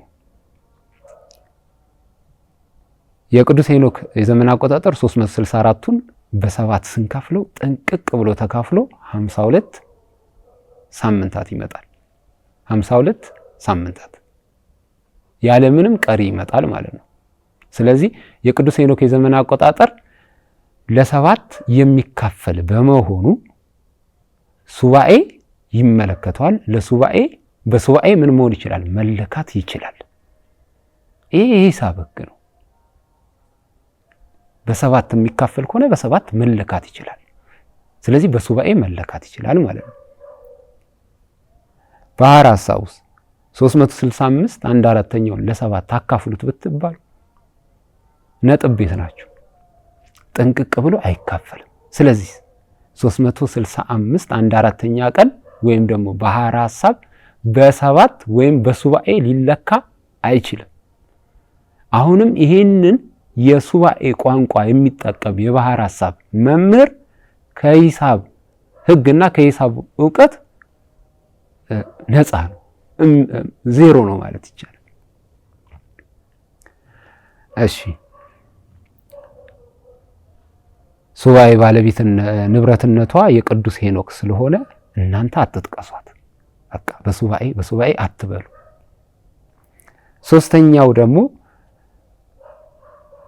በባህር ሐሳብ እያንዳንዱ ወቅት 91 ቀን ነው ይላሉ። ይህም ሐሰት ነው። ቅድም እንዳነሳ ነው ማለት ነው። 91 እያለ አራቱንም ወቅታት የሚከፍለው የቅዱስ ሄኖክ የዘመን አቆጣጠር ነው። ወደ ቅዱስ ሄኖክ አቆጣጠር ለመምጣት መጽሐፍ ቅዱስ ጋር ምስክር ለማግኘት ቅዱስ ሄኖክ 15 ኬክሮሱን ትቶት ነው ሙሉን 91 ቀን ብቻ ወስዶ ነው ለማለት እንዲመቻችሁ እያንዳንዱን 91 አደረጋችሁ። ይሄ ኩረጃ ነው። ቅድም እንደጠቀስ ነው ክረምታችሁ 95 ነው እንጂ 91 አይደለም። እሺ ሌላው የመስከረም የመጋቢት እና የጥር ጉዳይ ነው። እንግዲህ በዚህ በቅርቡ በተለቀቀው ቪዲዮ ላይ መስከረምንና ጥርን ነበር በጣም ሲያወዳድሩ የነበሩት ሮዳስ። እውነትን የሚገልጹ ከሆነ አንዱን ደብቀው አንዱን ደግሞ እርሶ የሚመቹትን ከፍ ከፍ እያደረጉ መሆን የለበትም። እርሶ የእውቀት ሰው ከሆኑ እርሶ በህዝቡ ዘንድ መምህር ተብለው የእርሶን ቃል ሰው ወደ ልቡ የሚከት ከሆነ የሰውን መንገድ ማጣመም ይጠየቁበታል። ስለዚህ እነዚህን ወራት እንኳን ሲያቀርቡ እንደ መረጃ እንደ አንድ ምሁር የመጋቢት ያላትን መረጃ ሙሉ፣ መስከረም ያላትን መረጃ ሙሉ፣ ጥር ያላትን መረጃ ሙሉ ማቅረብ መቻል አለበት። እርሶ ግን የፈሩት ነገር አለ መሰለኝ። መስከረምን ከጥር ጋር ብቻ ነበር ሲያወዳድሯት የነበረው። መጋቢትንስ ሽፈን። እሺ መስከረምም መጋቢትም በ182 ቀን ይመጣሉ አሉ። ግን ደጋግመው የሚናገሩት ቀንና ሌሊቱ እኩል የሚሆንበት እሪና መዓልት ወእሪና ሌሊት የሚሆንበት ብቸኛና ብቸኛ ወር እያሉ ነው የሚገልጹት። ወራት ነው አንድ ምሁር ወራት ብሎ ነው የሚገልጸው። ምክንያቱም መጋቢትም መስከረምም ሁለቱም ይመለከታቸዋል ይህ ጉዳይ። ስለዚህ ሲገልጹ እንኳን ከአንደበቶት ወራት ነው እንጂ ማለት ያለበት ወር ካሉ ወደ አንድ ወር ሊያጋድሉ ነው ማለት ነው እርሱ። ሌላው እዚች ጋር እኛ የምንጠቅሰው ምንድነው ዓለም አዲስ ዓመትን ከምን አንፃር ሊመርጥ ይችላል? እዚህ ጋር እየቀረቡ ያሉት መረጃዎች አዲስ ዓመትን አንደኛ እሪና መዓልትና እሪና ሌሊት እኩል የሚሆንበት ተብሏል። ነገር ግን እዚህ ጋር መጋቢትም እንደዛ ይሆንላታል። ሁለተኛው ደግሞ የዓለም ትምህርት ቤቶች ትምህርት የሚጀመርበትን ቀን እንደ አመክንዮ ሲያመጡት እየወረደ ነው። እኛ እዚህ ጋር የምንጠብቀው መጽሐፍ ቅዱሳዊ ወይም ደግሞ ከቅዱስ ቤተክርስቲያን ንብረት ከሆኑት ከመጽሐፍቶች ከአዋልድ መጽሐፍት ማስረጃ እንዲያመጡልን ነው እንጂ የምንፈልገው ዓለም ላይ ያሉ ትምህርት ቤቶች ትምህርት የሚጀምሩበት ቀን ጊዜ መስከረም ስለሆነ አዲስ ዓመት መስከረም መሆን አለበት ካሉ በጣም የወረደ አስተሳሰብ። ስለ መስከረም ያቀረቡት አብዛኛው ማስረጃ አንደኛ የውጭ ካሌንደር፣ ሁለተኛ ካሶፒያ፣ አንድሮሜዳ፣ ኮንስቴሌሽን። ከዚህ መጽሐፍ ግን ውጭ ነው ትርሱ። በዓለም ትምህርት የሚጀመርበትን ወቅት እንደጠቀስኩት። ስለዚህ አመክንዮት ወይ የወረደ ነው ወይም ደግሞ አስረድተው የሚረቱበት ምክንያት ግን አጥተዋል። እኛ ግን በመጽሐፍቶቹ ላይ ምስክር አለን። ሚያዚያ ሁለተኛው ወር እንደሆነ ድርሳነ ራጉኤል ላይ ቁጭ ብሏል።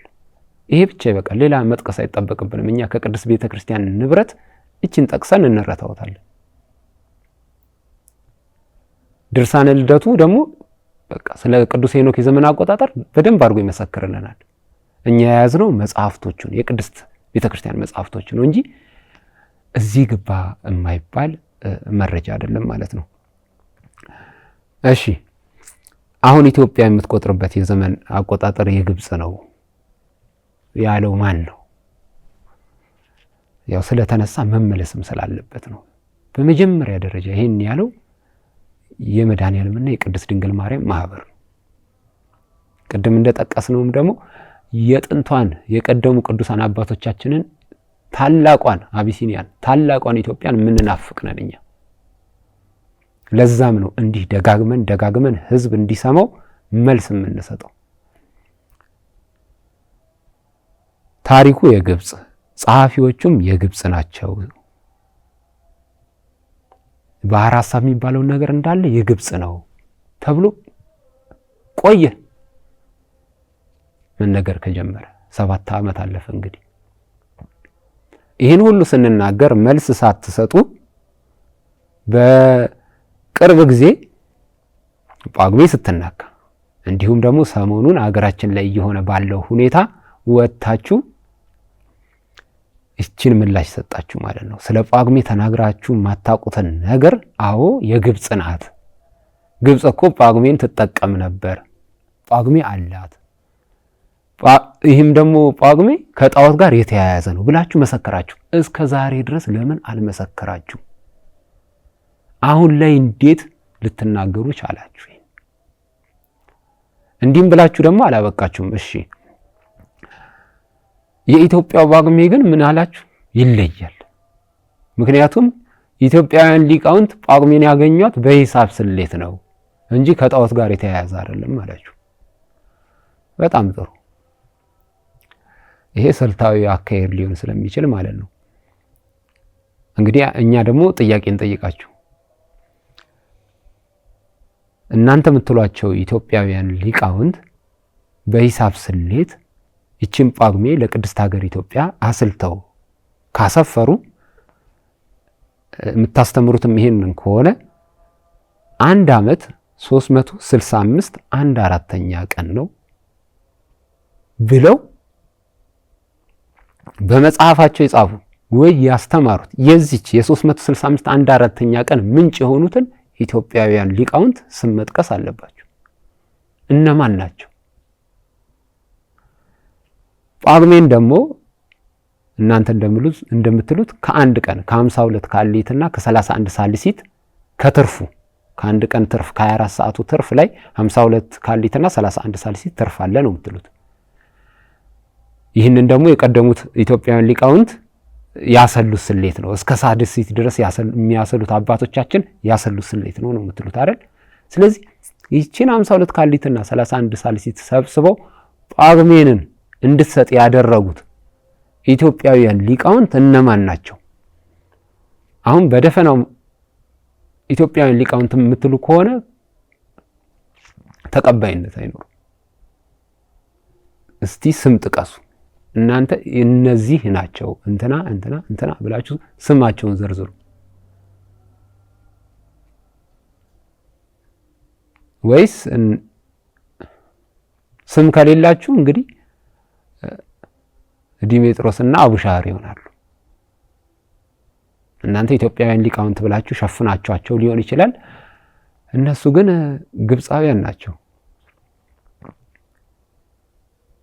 እነሱ የጻፉትና እነሱ የቀመሩት ከሆነ ደግሞ በቃ ለሀገራቸው ያደረጉት ውለታ ነው አይደል? ስለዚህ የግብፃውያን ነው አቆጣጠሩም፣ ጳጉሜም የግብፃውያን ነች። እዚህ ጋር ኢትዮጵያውያን ሊቃውንት ያላችኋቸውን ስም ዝርዝር ማምጣት ትችላላችሁ ብለን አናስብም።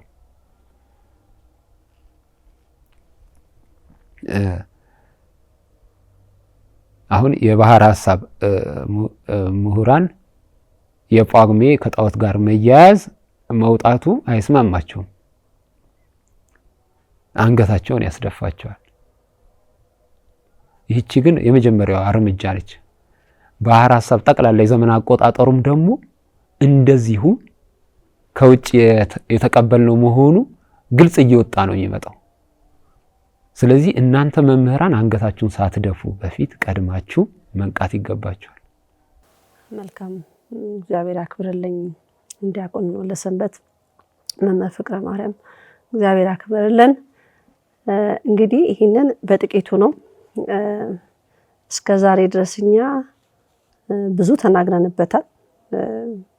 እንዳልኩት ከ7 ዓመት በላይ ሆኖናል እኛ ግብፅን ወግድ ካልነው እና ቅዱስ ሄኖክን ከተቀበልን 7 ዓመት አልፎናል። 8ኛችንን መሀል ላይ ነን ያለነው። ምንድነው አሁን መምህር ፍቅረ ማርያም የተናገሩት አዲስ ዓመት እንኳን እንግዲህ ይሄንን አቶ ሮዳስ ናቸው ይሄን የገለጹት። አዲስ ዓመት እንኳን ሴፕቴምበር ሁሉም ዓለም ላይ ትምህርት የሚጀምርበት መስከረም ተብሎ እኔ በጣም ለኔ የወረደ ነው። ይቅርታ ይደረግልኝ፣ በጣም ይቅርታ ይደረግልኝ። ይሄ ስድብ ወይ ጥለንተን አይደለም፣ ግን ማለት እንዴት ትምህርት የሚባለው ነገር የተጀመረው መቼ ነው? ትምህርት ቤት ብለው የሰየሙት እነማን ናቸው? እውነት እነዚህ ሰዎች ከእግዚአብሔር ጋር ቅርበት ያላቸው ናቸው ወይስ የእግዚአብሔርን ሕዝብ ነጥቀው መስመር ውስጥ እነሱ ወደሚፈልጉት መስመር ውስጥ ሊያስገቡ ያሰቡ ናቸው? ሲጀመር ነጮችን በራሳቸው እኮ ግራ እየተጋቡ ነው። ሴፕቴምበር አዲስ ዓመት ሊሆን አይችልም፣ እንደው ማርች ነው መሆን ያለበት እያሉ የሚናገሩም እኮ አሉ። ማርች ነው መሆን ያለበት፣ ምክንያቱም ወቅቱ ራሱ ትክክል የሚመጣው ማርች ላይ ነው በሚል ማለት ነውና እንዴት ትምህርት ቤት መስከረም ላይ ተጀመረ ስለተባለ ከዛ ጋር እንዴት ይቀጥ መጽሐፍ ቅዱሳዊ የሆነ ነገር ነው። እንደ መንፈሳዊነቶት ያው ብዙ ጊዜ ብዙ ሰው ስለሚል መንፈሳዊ ከሆነ ነገር ጋር ነው ሊያዛምዱልን የሚገባው ብዬ ነው ማምነው። እኔ አቶ ሮዳስን በጣም እቃወማለሁ። ለምን ብዙ ሰው እሳቸውን ያዳምጣልና እኔ ህዝብን እያሳቱ ነው ብዬ ሙሉ ሆኜ እናገራለሁ ማለት ሙሉ። ምክንያቱም እንግዲህ ዕውቀትን ከእግዚአብሔር ጋር ካላደረግነው ራስም ጠፍቶ ሰውንም ማጥፋት አለ ብዬ አምናለሁ። እህታ ማርያም ማትቃወም ማን ነው ይባል? አረ በቃ እኔም ሳር ቅጠሉም አይቀረኝም። እግዚአብሔርን የሚቃወምብኝን ነገር በሙሉ ተቃዋሚ ነኝ እኔ። የእግዚአብሔርን እውነተኛ መንገድ ህዝብን የሚያስት ነገር ህዝብና እግዚአብሔርን የሚያራርቅ ነገር በጣም በቃ እንደዚህ አይነት የሚነሱ ሰዎች በዘመኑ በቃ ሁሉ ጊዜ ተቃዋሚ ነኝ እኔ። እግዚአብሔርን የሚደግፉ የእግዚአብሔርን መንገድ እውነታን የሚገልጹ ደግሞ ሁሉ ጊዜ ከጎናቸው ነኝ። ምክንያቱም እግዚአብሔር የሰው ልጆችን ሲፈጥር እንዳሉት እንዴት መኖር እንዳለብን፣ ምን መቁጠር እንዳለብን፣ እንዴት መሄድ እንዳለብን ለነብይ እግዚአብሔር ቅዱስ ሄኖክ ገልጾለታል ሚስጥሩን። ከምን ጊዜ በኋላ ነው የተቋረጠው የሚለውን ማሳወቅ ነው። ዲሜጥሮስ እና ማን ነው ደግሞ አቡሻህር የግብጽ ነው። ምንም የሚካድ ነገር የለውም። የግብጽ ነው። እንደውም አንድ ጊዜ ኦርቶዶክስ የሚለውን ስያሜ ራሱ የግሪክ ነው ብዬ ተናግሬያለሁ። እና ግብጽ አሁን ጳጉሜን ለባዕድ አምልኮ ለጣዖት አምላኪዎች የሚመች ወር ናት። አሁን ደግሞ ኢትዮጵያ ብቸኛ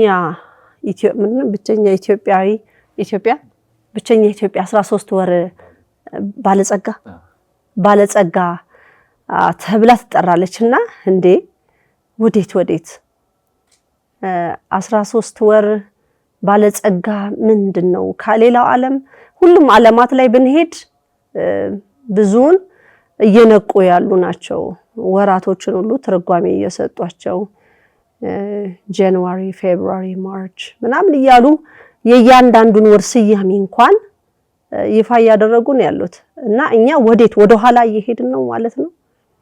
እንግዲህ እኔ ያው አንድ እርምጃ ቀዳሚ ስለተባልኩ ወደፊት እየቀደምኩ ነው ያለሁት። ራሱ 2019 አሁን ሊገባ ነው። አሁንም ዓመተ ምሕረቱ ራሱ ወደ ኋላ ነው። አቢሲኒያ የሚለው ስያሜም ለኛ ለኢትዮጵያውያን የሚመጥን ነው።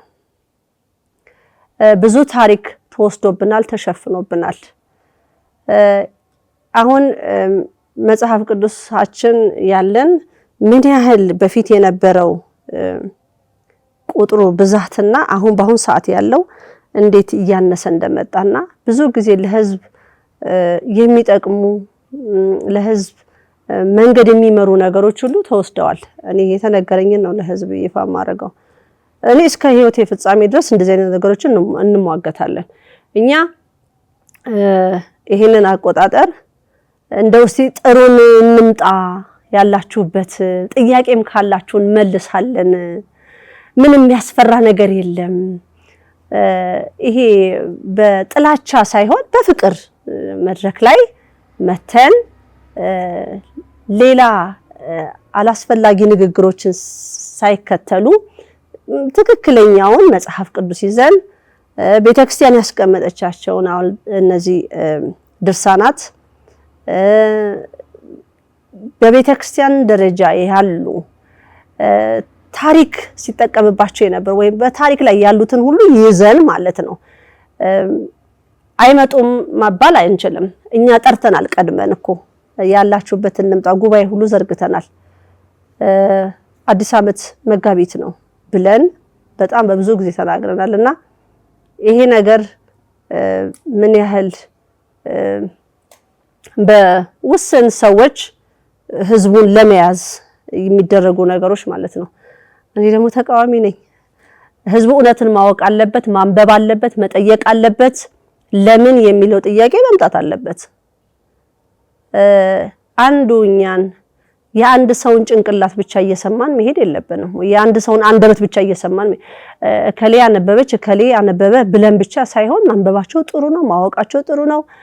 ግን ደግሞ ለምን እንዴት ብሎ የሚል ትውልድ ደግሞ ያስፈልጋል። እንግዲህ የዓመቱ ግማሽ 182 ከሆነ ሲደመር ድምሩም ሊጠፋ ነው እንዴት ሆኖ ወደ 365 የሚመጣው ማለት ህዝቡ አይጠይቅም ነው አይሰማም ነው እንዴት ነው? መጠየቅ አለበት እኮ ህዝቡ።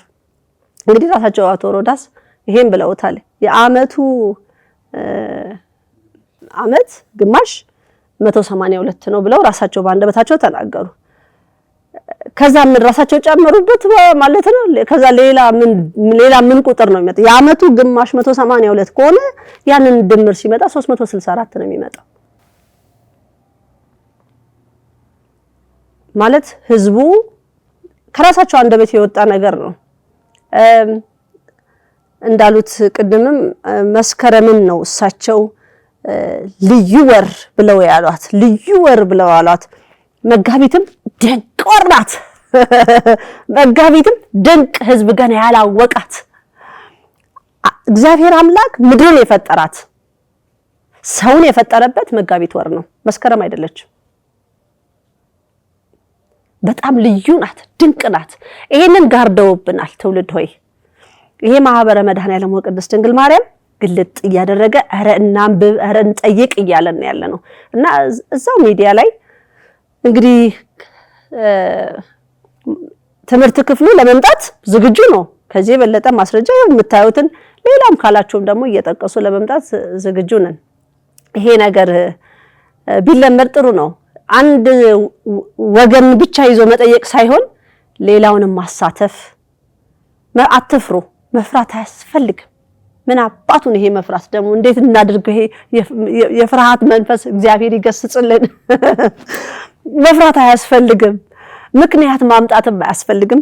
ያሉትን ነገሮች እዚህ ጋር ፊት ለፊት የምታዩቸው ይሄ መጽሐፍ ቅዱስ አለ፣ ይሄ ድርሳነ ራጉኤል አለ። እዚህ ጋር ያሉትን ነገሮች በሙሉ አቅርበን መወያየት ይቻላል። ምንም ግልጽ ነው። ትውልዱ ማወቅ አለበት። መስከረምን ለምንድን ነው እንደዚህ ያዟት? ኧረ መስከረም ቆይ ትምጣትጂ እየተባለች ነው። እኛ ደግሞ አንቺ እዚህ ጋር አሁን ቆይ ገዢሽ ደህና ነው እስከዛሬ ድረስ እንደፈለግሽ ሆነሻል። አሁን ደግሞ እስቲ መጋቢትን ደግሞ እናምጣውና ከፍ እናርገው እያለን ነው። እኛ ብዙ መጋቢት ላይ የተደበቀብን ነገር ዓለም ሊማርበት የሚችለው ነገር ኢትዮጵያኖች መንቃት አለብን። ዓለም እየነቁ ነው። በውጭ ዓለም ምዕራባውያን እየነቁ ነው ያሉት። በጣም ብዙ ነገር ጥያቄዎች እየጠየቁ ነው ያሉትና ለብዙ ነገር መፍትሄና ቁልፍ አለው ብዬ አምናለሁ። እግዚአብሔር መቼም ያንን ነገር ለቅዱስ ሄኖክ ሲሰጠው ህዝብ እንዲጠቀምበት፣ ህዝብ እንዲመረምር፣ ህዝብ ደግሞ የበለጠ ጥበብን እንዲማርበት ነው የተሰጠውና ያ ተሸፍኗልና እንግለጠውና ይሄ በሳይንሱ ዓለም ውስጥ የተቀመጠውን እሺ ሳይንስን ጠልቼ አይደለም። ሳይንስን በጎን አድርጋችሁ ደግሞ ቅድሚያ የእግዚአብሔርን ነገር እንያዘውና ከዛ ደግሞ ወደ ሳይንሱ ይመጣል። ችግር የለውም። ግን ቅድሚያ የእግዚአብሔር የጥበብ ሁሉ መጀመሪያ እግዚአብሔር ነው። ዲያቆን ልክ ነው። ንግሥተ ነገሥታት እንዳሉት የጥበብ ሁሉ መጀመሪያ እግዚአብሔርን መፍራት ነው የሚለው ቅዱስ ዳዊትም እንደዚሁ ቅዱስ ሰሎሞንም። ስለዚህ ያንን አስቀድመን ልንጓዝ ይገባል ማለት ነው። ሌላው እዚሁ መምህር ፍቅረ ማርያም ነጥቦቹን ሲያነሱት ነበረና ምንድነው ያው በተደጋጋሚ ሮዳስ ያንን ሐሳብ ሲያነሱ መስከረም ላይ ብዙ ዓለማት ትምህርት ይጀምራሉ የሚለውን ሲያነሱ ምን ነው የሚያሳየው? በእርግጥ ምንድነው ያው መስከረምን አዲስ ዓመት ለማድረግ የመጀመሪያውን ለማድረግ ያንን መረጃ ሲያነሱ ያው የመጻሕፍት መረጃ እንደሌላቸው ያሳያል። ምክንያቱም የመጻሕፍት መረጃ ሁሉ የሚለው ምንድነው መጋቢት ነው የሚሉት። ድርሳነ ራጉኤል ዘሚያዝያ ብናይ ሚያዝያ ሁለተኛ ወር እንደሆነ ይጠቅሳል። መጋቢት ደግሞ የመጀመሪያ ወር መሆኑን ከዛ እናያለን ማለት ነው። እንደዚሁ ድርሳነ ጽዮን ዘሰኑይ ላይ መግቢያው ላይ በመጀመሪያው ወር ሰብራሊዮስ በተባለው በመጀመሪያው ወር መጋቢት 10 ቀን ህዝቡ ተሰበሰቡ ብለው መጋቢት የመጀመሪያ ወር እንደሆነ ድርሳነ ጽዮንም እንደዚሁ ይመሰክራል ማለት ነው። ገድለ አባ ሀብተ ማርያም እንደዚሁ ምዕራፍ 1 ላይ ምን ይላል? ምልኬል የተባለው ኮከብ በሚወጣበት በመጋቢት ከመጋቢት ጀምሮ እስከ ግንቦት ባሉት ጊዜያት ብሎ ያስረዳልና እንግዲህ ምልኬል የተባለው ኮከብ የሚወጣው ደግሞ መጽሐፈ ሄኖክ ምዕራፍ 28 ላይ እንዳለው በመጀመሪያው ዘመን ወጥቶ ይመግባል ይላል። በመጀመሪያው ዘመን ሲል በመጀመሪያው ወቅት ማለት ነው። የመጀመሪያው ወቅት ደግሞ መጋቢት፣ ሚያዝያ፣ ግንቦትን ያካተተ ነውና እንግዲህ በጥቂቱ ድርሳነ ጽዮን፣ ድርሳነ ራጉኤል እንደዚህ ሁሉ ገድለ አባ ሀብተ ማርያም ይህንን ይመሰክሩልናል ማለት ነውና እንደዚህ ሁሉ ቅዱሳት መጻሕፍቱ መጋቢትን ስለሚመሰክሩ ስለዚህ ነው እንግዲህ ሮዳስ የዓለሙን ምስክር በዓለም ያለውን የትምህርት ስርዓት የሚጀምረው መስከረም ነው ያሉት። ያው አይፈረድባቸውም መረጃዎች ሁሉ መጋቢት ስለሚሉ መስከረምን ለመደገፍ ሲሉ ነውና ይህንን ግን ህዝብ ሊረዳ ይገባል ነው። ቅዱሳት መጻሕፍቱ ምን ይላሉ? ደግሞ ዓለም ሁሉ ስለተስማማበት ዓለም ሁሉ በመስከረም ትምህርት ስርዓቱን ቢጀምር ቅድስት ሀገር አቢሲኒያ ኢትዮጵያ አይመለከታትም ማለት ነው። ምክንያቱም የራሷ የሆነ የቅዱስ ሄኖክ አቆጣጠር አላት። የራሷ የሆነ የምትመራበት ከጊዜ የተሰጣት የዘመን ስሌት አለና ዓለም በዛ ስለሄደ ዓለም ሁሉ ስለተስማማ የግድ በዛ መመራት የለባትም። ዓለም ሁሉ የተስማማበት ነገር ደግሞ ልክ ናቸው ማለት አይደለም። እንደውም አብዛኛው የትምህርት ስርዓት በመስከረም ወር መጀመሩ የሚያሳየው አቆጣጠሩ የሳተ እንደሆነና ዓለም ሁሉ እንደሳተ ከትክክለኛ አቆጣጠር ተሳስቶ የሚጀምርበት ወር እንደሳተ ነው ከሚያመለክተን ምልክት ውስጥ አንዱ ነው ማለት ነው። መልካም መምህር ፍቅረ ማርያም ገልጸውታል። ያው ሮዳስ በሰዓቱ ሲያስረዱ ዘኦንሊ ከግብጽ ወሰድን የምንለው ብለው ቃል በቃል የተናገሩት ነገር አለና ዲሜጥሮስ ነው የበዓላቱን አወጣጥ የአጽዋማቱን አወጣጥ ያስቀመጠው ግብጻዊ ዲሜጥሮስ ነው። ከዛ ውጪ ግን የኢትዮጵያ ነው ብለው ነበርና እዚህ ላይ እንግዲህ አንድ እሱንም ማመናቸው አንድ ነገር ነው። ዲሜጥሮስ ግብጻዊ መሆኑንም ማመናቸው ጥሩ ነው። እሱንም አለመካዳቸው ግን በዓላቱና አጽዋማቱ በግብጽ እየተሰላ አሁንም ሙሉ በሙሉ የኢትዮጵያ አቆጣጠር ማለት እንችላለን ወይ የሚለው አንደኛው ጥያቄ ነው። ሌላኛው ደግሞ እሺ ዲሜጥሮስ በዓላቱና አጽዋማቱን ካወጣ 365 1/4 የሚለውን አቆጣጠር ውስጥ እነማን ያወጡት? ምክንያቱም ብቸኛ ግብጻዊ ዲሜጥሮስ ነው ስላሉ ማለት ነው ሮዳስ እዛ ላይና እንግዲህ እንደተባለው እና አቡሻህርን ካላችሁ አቡሻህርን ልትሉ ከቻላችሁ እና አቡሻህር በ13ኛው ክፍለ ዘመን የነበረ የሙስሊምን ታሪክ የተማረ የግብጽ ሊቅ እንደሆነ ነው ታሪኩ የሚያስረዳው። ሌላው እንግዲህ ጊዮርጊስ ወልደ አሚድ ነው። ሶስተኛው ጊዮርጊስ ወልደ አሚድም እንደዚሁ በግብጽ ካይሮ የተወለደ ሊቅ እንደሆነ ነው የሚያስረዳውና እንግዲህ ከዚህ አቆጣጠር ጋር ከባራት ሳብ ጋር የተያዙ ውስጥ ሶስቱም ደራሲያን ግብጻውያን ከሆኑ ቤት በኩል መጥቶ ነው አቆጣጠሩ የኢትዮጵያ ሊሆን የሚችለው ማለት ነው። እንግዲህ ይህ ከእውነት የራቀ እንደሆነ ያሳያል። ምናልባት ደግሞ ኢትዮጵያውያን ሊቃውንት አሉ የምትሉ ከሆነ መምህር እንዳሉት ወደፊት አመጣችሁ ስማቸው መጥቀስ ይገባል እንጂ አርበስብሰው ማለፍ አይገባም ማለት ነው። ሌላው በቃለ መጠይቁ ላይ ሮዳስ ያተኮሩት የቅዱስ ሄኖክን መጽሐፍ ከወደቁት መላእክት ጋር ብቻ ለማያያዝና አቆጣጠሩን ደግሞ ለብቻው ከባላት ሳብ ጋር ያይዞ ለብቻው ነበር። ግን እንደውም ቅድስት ሀገር ኢትዮጵያ የምትታወቅበት መጽሐፈ ሄኖክ ነው ዓለም መነጋገሪያ ያደረገው። ይህንም ደግሞ ከወደቁት መላእክት አንጻር ብቻ ሳይሆን ከዘመን አቆጣጠሩም ነው። ለቅዱስ ሄኖክ የተሰጠው ትልቁ ጸጋው ትልቁ ጥበቡ ምንድነው? አንዱ የዘመን አቆጣጠር ነውና የዘመን ስሌቱ ነው ከቅዱስ ሄኖክ ጋር ሊነሳ የሚገባው በዋናነት ያ ስለሆነ ማለት ነውና ሁለቱን የመለየት ነገር በዚህ ቃለ መጠይቅ ላይ ስላስተዋልኩ ነው ማለት ነውና ያው የወራቱ ስያሜ ከጥንት የመጡት መጋቢት፣ ሚያዝያ፣ ግንቦት እያለ እስከ የካቲት በእርግጥ በቃለ መጠይቁም ላይ የካቲት መካተቻ እንደሆነ ጠቅሰዋል። ግን የወራቱ መፈጸሚያ የመጨረሻው ወር 12ኛው ወር መሆኑን አላመኑም እንጂ የካቲት መካተቻ ነው። ወራቱ የሚካተትበት ነው። መጋቢት ደግሞ የመጀመሪያ ወር ነው ማለት ነውና ቀናቱም እሁድ፣ ሰኑይ፣ ሰሉስ፣ ረቡዕ፣ ሐሙስ፣ አርብ፣ ቀዳሚት ብለ ያለው የግዕዙም ስርዓቱ ይሄም የጥንት የኢትዮጵያውያን ስርዓት መሆኑ እንዳለ ሆኖ እርግጥ ነው የሮማውያንን ጥር ወር ላይ ጃንዋሪን ጃኑስ እያሉ ያው ጣዖቱን የሚያመልኩበትን ስርዓት አንቀበልም። ሆኖም ግን የኢትዮጵያ አካልን ሳንደባልቀው ሳንቀላቀለው ከግብጽ ጋር እውነተኛውን የጠራውን የቅዱስ ሄኖክን አቆጣጠር መጋቢት ወር ላይ የመጀመሪያ ወሩ የሚጀምረውን ልንጠቀም እና ልንቆጥርበት ይገባል ለማለት ነው። ወደ አንቲኮስ ንጉስ ስንመለስ እንግዲህ የመጨረሻው በሶስተኛነት የምናየው ምርኮ እንግዲህ በሰዓቱ ህዝበ እግዚአብሔር ሲማረኩ በሁለተኛው የቤተ መቅደስ ዘመን ይላል ንጉስ አንቲኮስ አራተኛ ከ175 እስከ 164 ዓመተ ዓለም የገዛ የነበረ ነው። ያደረሰው በደል ምንድነው ቢባል በክፋት ተነሳስቶ የሰሎሞንን ቤተ መቅደስ እንዳረከሰ ታሪኩ ይነግረናል። የኦሪትን መጻሕፍት አቃጠለ፣ የአይሁድ ሰንበትና በዓላት እንዳይከበሩ አገደ ይላል። ዋቢም የሆነ ለዚህ መጽሐፈ መቃብያን ነው ማለት ነው። ይህን ካረገ በኋላ የ364 አቆጣጠር በጥንታውያን አይሁድ እንደዚሁ ሁሉ በኢትዮጵያ መጻሕፍት መጽሐፈ ሄኖክና መጽሐፈ ኢዮቤልዩ ውስጥ በሰፊው የሚታወቅ የፀሐይ አቆጣጠር የዓመቱ መዋቅር በትክክሉ 364 52 ሳምንታት ወይም 364 ሲካፈል ለ7 52 ሳምንታትን የሚሰጥ እንደሆነ ይገልጻል። ጥቅሙ ምንድነው? ይህ መሆኑ ሁልጊዜ በየዓመቱ ሁልጊዜ በቋሚ የሳምንቱ ቀን ላይ ይውላል ማለት ነው። በዓሉ እያንዳንዱ ቀን ላይ እንደሚውል ይናገራልና ይህንን አቆጣጠር በግድ እንዳስቀረ አንቲኮስ የተባለው አራተኛው ንጉስ ይህንን አቆጣጠር እንዳስቀረ ይናገራል ማለት ነው። እርሱ ግን በዚህ አቆጣጠር ፈንታ በመንግስቱ የጨረቃን አቆጣጠር እንዲከተሉ የጨረቃ መወለድ እንዲከተሉ እንዳደረጋቸው እንመለከታለን ማለት ነው። እንግዲህ በዚህ ሰዓት የግሪኮችና የንጉስ አንቲኮስን አቆጣጠር መቀበል እግዚአብሔርን መካድ ነው ብለው ያምኑ የነበሩት የኩምራን ማህበረሰብ እንደዚህ ሁሉ አይሁዳውያን ምንድነው ከዛ አገር እንደኮበለሉ ይናገራል። ግማሾቹ ደግሞ ሰማዕታት እንደሆኑ እንደተገደሉ ይናገራል። ምክንያቱም ከእግዚአብሔር አምላክ የተሰጠው 364 የሚለው ቀን ስለነበር ይህንን ወደ 354 ሊቀይር ሲመጣ ንጉሱ ያን በዓላቱን ሰንበቱን ጠብቆ እንዳይከበር ሲመጣ እንግዲህ ከሀገር እስከ መኮብለል ህይወታቸውን እስከ መስጠት ደርሰዋል ማለት ነው።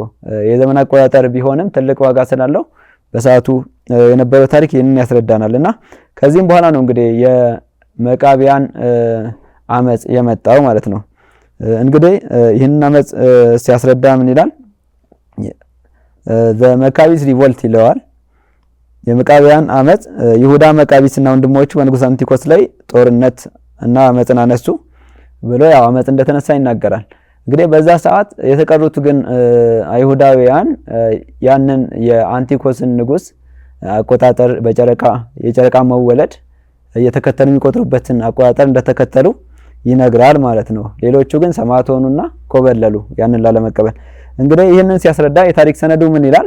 በኢትዮጵያ ግን በመጽሐፈ ሄኖክና በመጽሐፈ ኢዮቤልዩ ውስጥ ተጠብቆ ለዘመናት ሳይደለዝ ሊቆይ ይችላል ይላል። እንግዲህ በኢትዮጵያ ላይ ምን አለ አሁን ድረስ ሳይደለዝ 364 የሚለው በኢትዮጵያ መጽሐፈ ሄኖክ አለ። በኢትዮጵያ መጽሐፈ ኩፋሌ መጽሐፈ ኢዮቤልዩ የሚለው አንዳንድ ጊዜ መጽሐፈ ኩፋሌን መጽሐፈ ኢዮቤልዩ ብሎ ይጠራዋል። ሳይደለዝ አሁን ድረስ እኛ እስካለንበት አመት ድረስ የመጣው ምንድነው 364 የሚለው አሁን ድረስ ተጽፎልናል፣ ግን ህዝቡ አይቆጥርበትም። ግን የመረጃው ሰነድ ስለዚህ ታሪክ ሲናገር በዛ ሰዓት ቢደለዝም በኢትዮጵያ መጽሐፍ ላይ ግን ጥርት ብለው ተቀምጧል ይላል። ግን የሚያሳዝነው ህዝቡ ይሄ ተቀምጦለት ሳለ በሌላ አቆጣጠር የቆጠረ መሆኑ ነውና ሌላው ወደ መጨረሻ ማየት ፈልገው አበክቴን ዲሜጥሮስ ራእይ አይቶ ነው የሚሉ መምህራን ስላሉ ራእይ አይቶ ተገልጦለት ነው የ19 ዓመት ውደትን ሰራ ይላልና ይህንን ደግሞ በታሪክ መዛግብት በሰነድ በደንብ ግልጽ ተደርጎ ሲፈለግ ቁልጭ አድርጎ የሚያወጣ ነገር አለ ማለት ነው። ምንድነው የሚለው? ማን ይቀድማል? ለምሳሌ ሜቶኒክ ሳይክል የሚባለው የ19 ዓመት ውደት ነው። ዲሜጥሮስን በዚህ በኩል አበክቴን ፈልስፏል ተብሎ ታሪክ አለ። የ19 ዓመት ውደት ነው እሱ። ይህንን ስንመለከት ሜቶን ነው ወይስ ዲሜጥሮስ የሚለውን ጥያቄ ስንጠይቅ ሜቶን ቀድሞ እንደነበረ እንመለከታለን። እንግዲህ በአምስተኛው ክፍለ ዘመን በ432 ዓመተ ዓለም የኖረ ግሪካዊ የስነ ከዋክብት ተመራማሪ ነበረ ሜቶን የሚባለው። ይህ እንግዲህ ዲሜጥሮስ ደግሞ በሶስተኛው ክፍለ ዘመን ከ189 እስከ 232 ዓመተ ምህረት ገደማ የነበረ እንደሆነ ነው ታሪክ መዛግብቱ የሚያስረዳውና ስለዚህ ሜቶን ከዲሜጥሮስ በ800 ዓመት ይቀድማል ማለት ነው። ይህንን የዓመት ውደቱን ሲያስረዳ ደግሞ የ19 ዓመት የጨረቃ ውደት የማን ግኝት ነው የሚለው የ19 ዓመት የጨረቃ ውደት የሜቶን ግኝት ነው። የሜቶን አስተዋጽኦ ሜቶን 19 ዓመት የፀሐይ ዓመታትን በ235 የጨረቃ ወራት ጋር እኩል አድርጎ እኩል እንደሆኑም በሳይንስና በሂሳብ ስሌት አረጋግጦ አገኘ ይላል። ይህንን ግኝት ደግሞ በሳይንሱ ዓለም እስከዛሬ የሜቶን ዑደት ወይም ሜቶኒክ ሳይክል ተብሎ የሚታወቀው ይህ ነው ማለት ነው። ይህ እንግዲህ ዲሜጥሮስ ራእይ አይቶ ተገለጸለት ተብሎ ከተጻፈው ታሪክ በፊት ከ800 ዓመት በፊት ያለው እውነተኛ ታሪክ ነው ማለት ነው። ከዛ በላይ ዲሜጥሮስ አስተዋጽኦ ብሎ ይሄ የታሪክ ሰነድ ሁለቱን አነጻጽሮ ሲናገር ዲሜጥሮስ ይህንን ሜቶን ያገኘውን የ19 ዓመትን የጨረቃ ዑደት መሰረት በማድረግ የክርስቲያን በዓላት በተለይም የፋሲካ አወጣጥና አጽዋማትን የሚያሰሉበትን የባሕር ሐሳብን የአበቅቴንና የወንጌልን ቀመር ፈጠረ ይላል።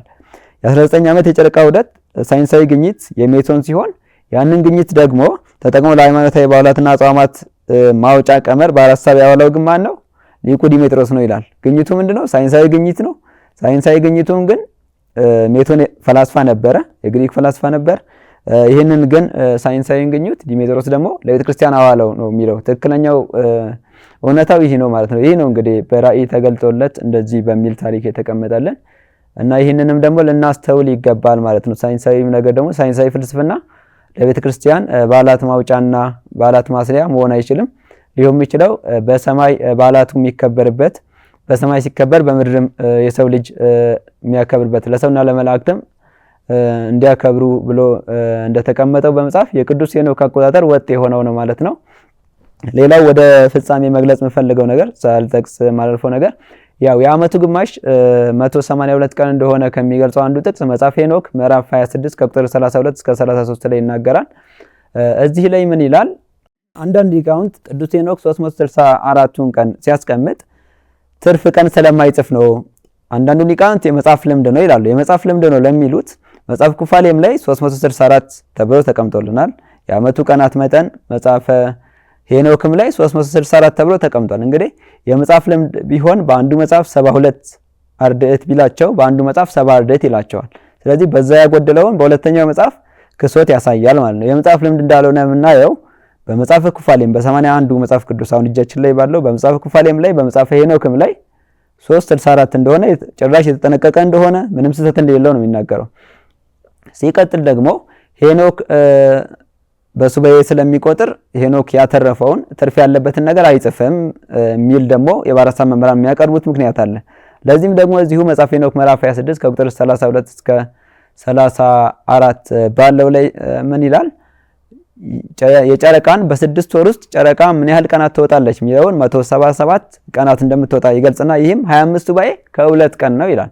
እንግዲህ ጨረቃ ታተርፋለች በ6 ወራ ላይ ከሱባኤ ስለምታተርፍ 25 ሱባኤ ማለት 175 ቀን ነው። 25 ሲባዛ 7 ሲደመር 2 177 ይሆናል።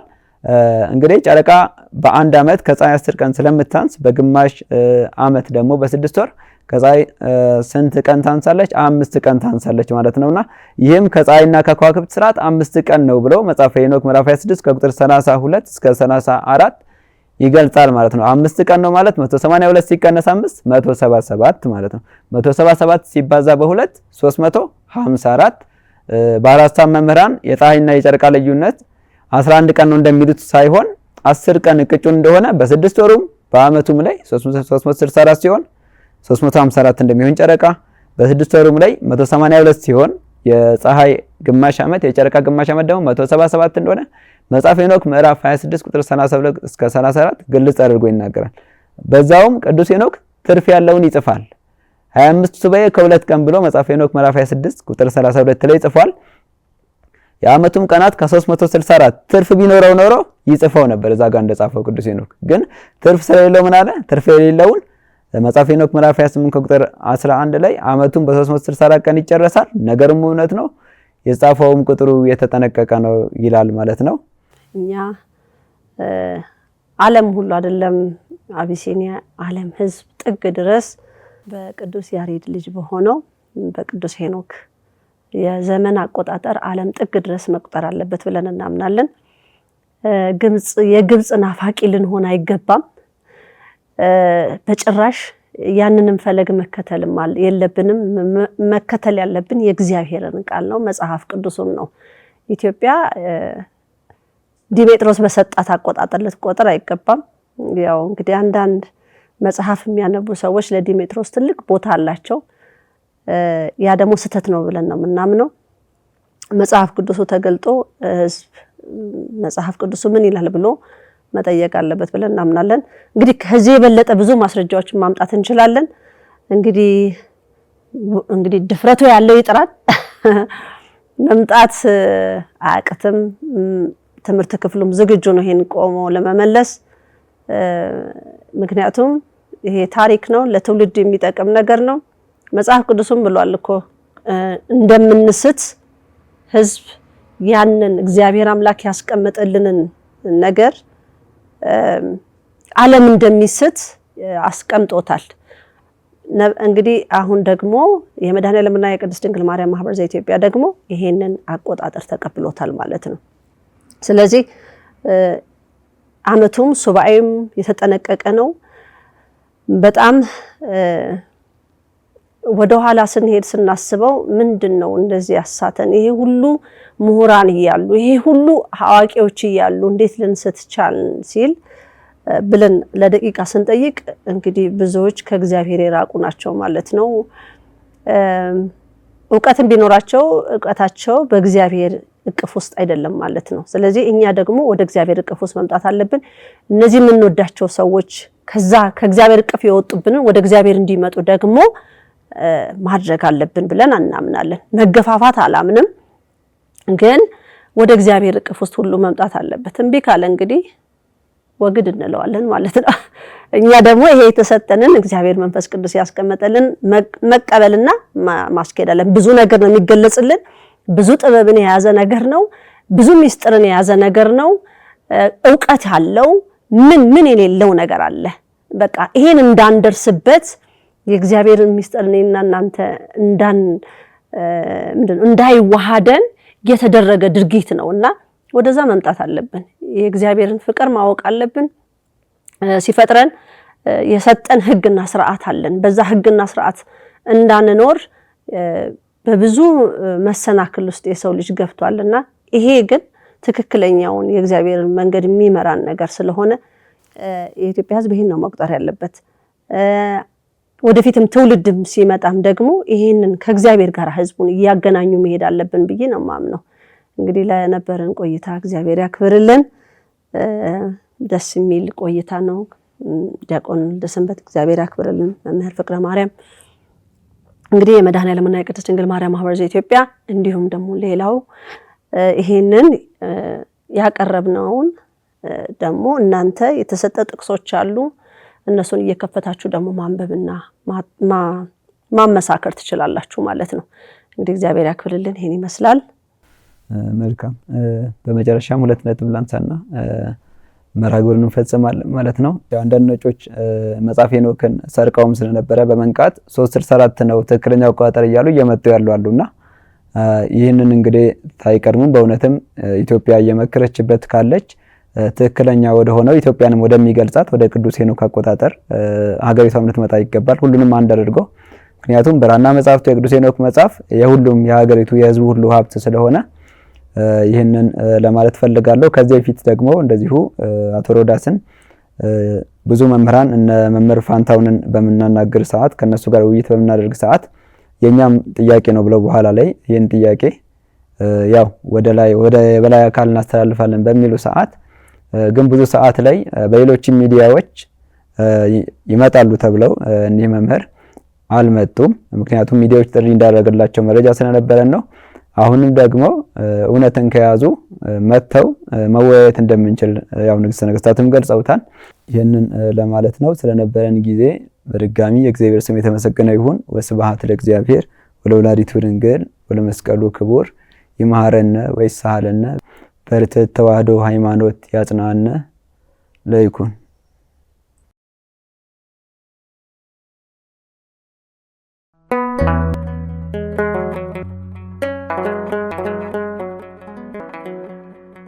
ዘኢትዮጵያ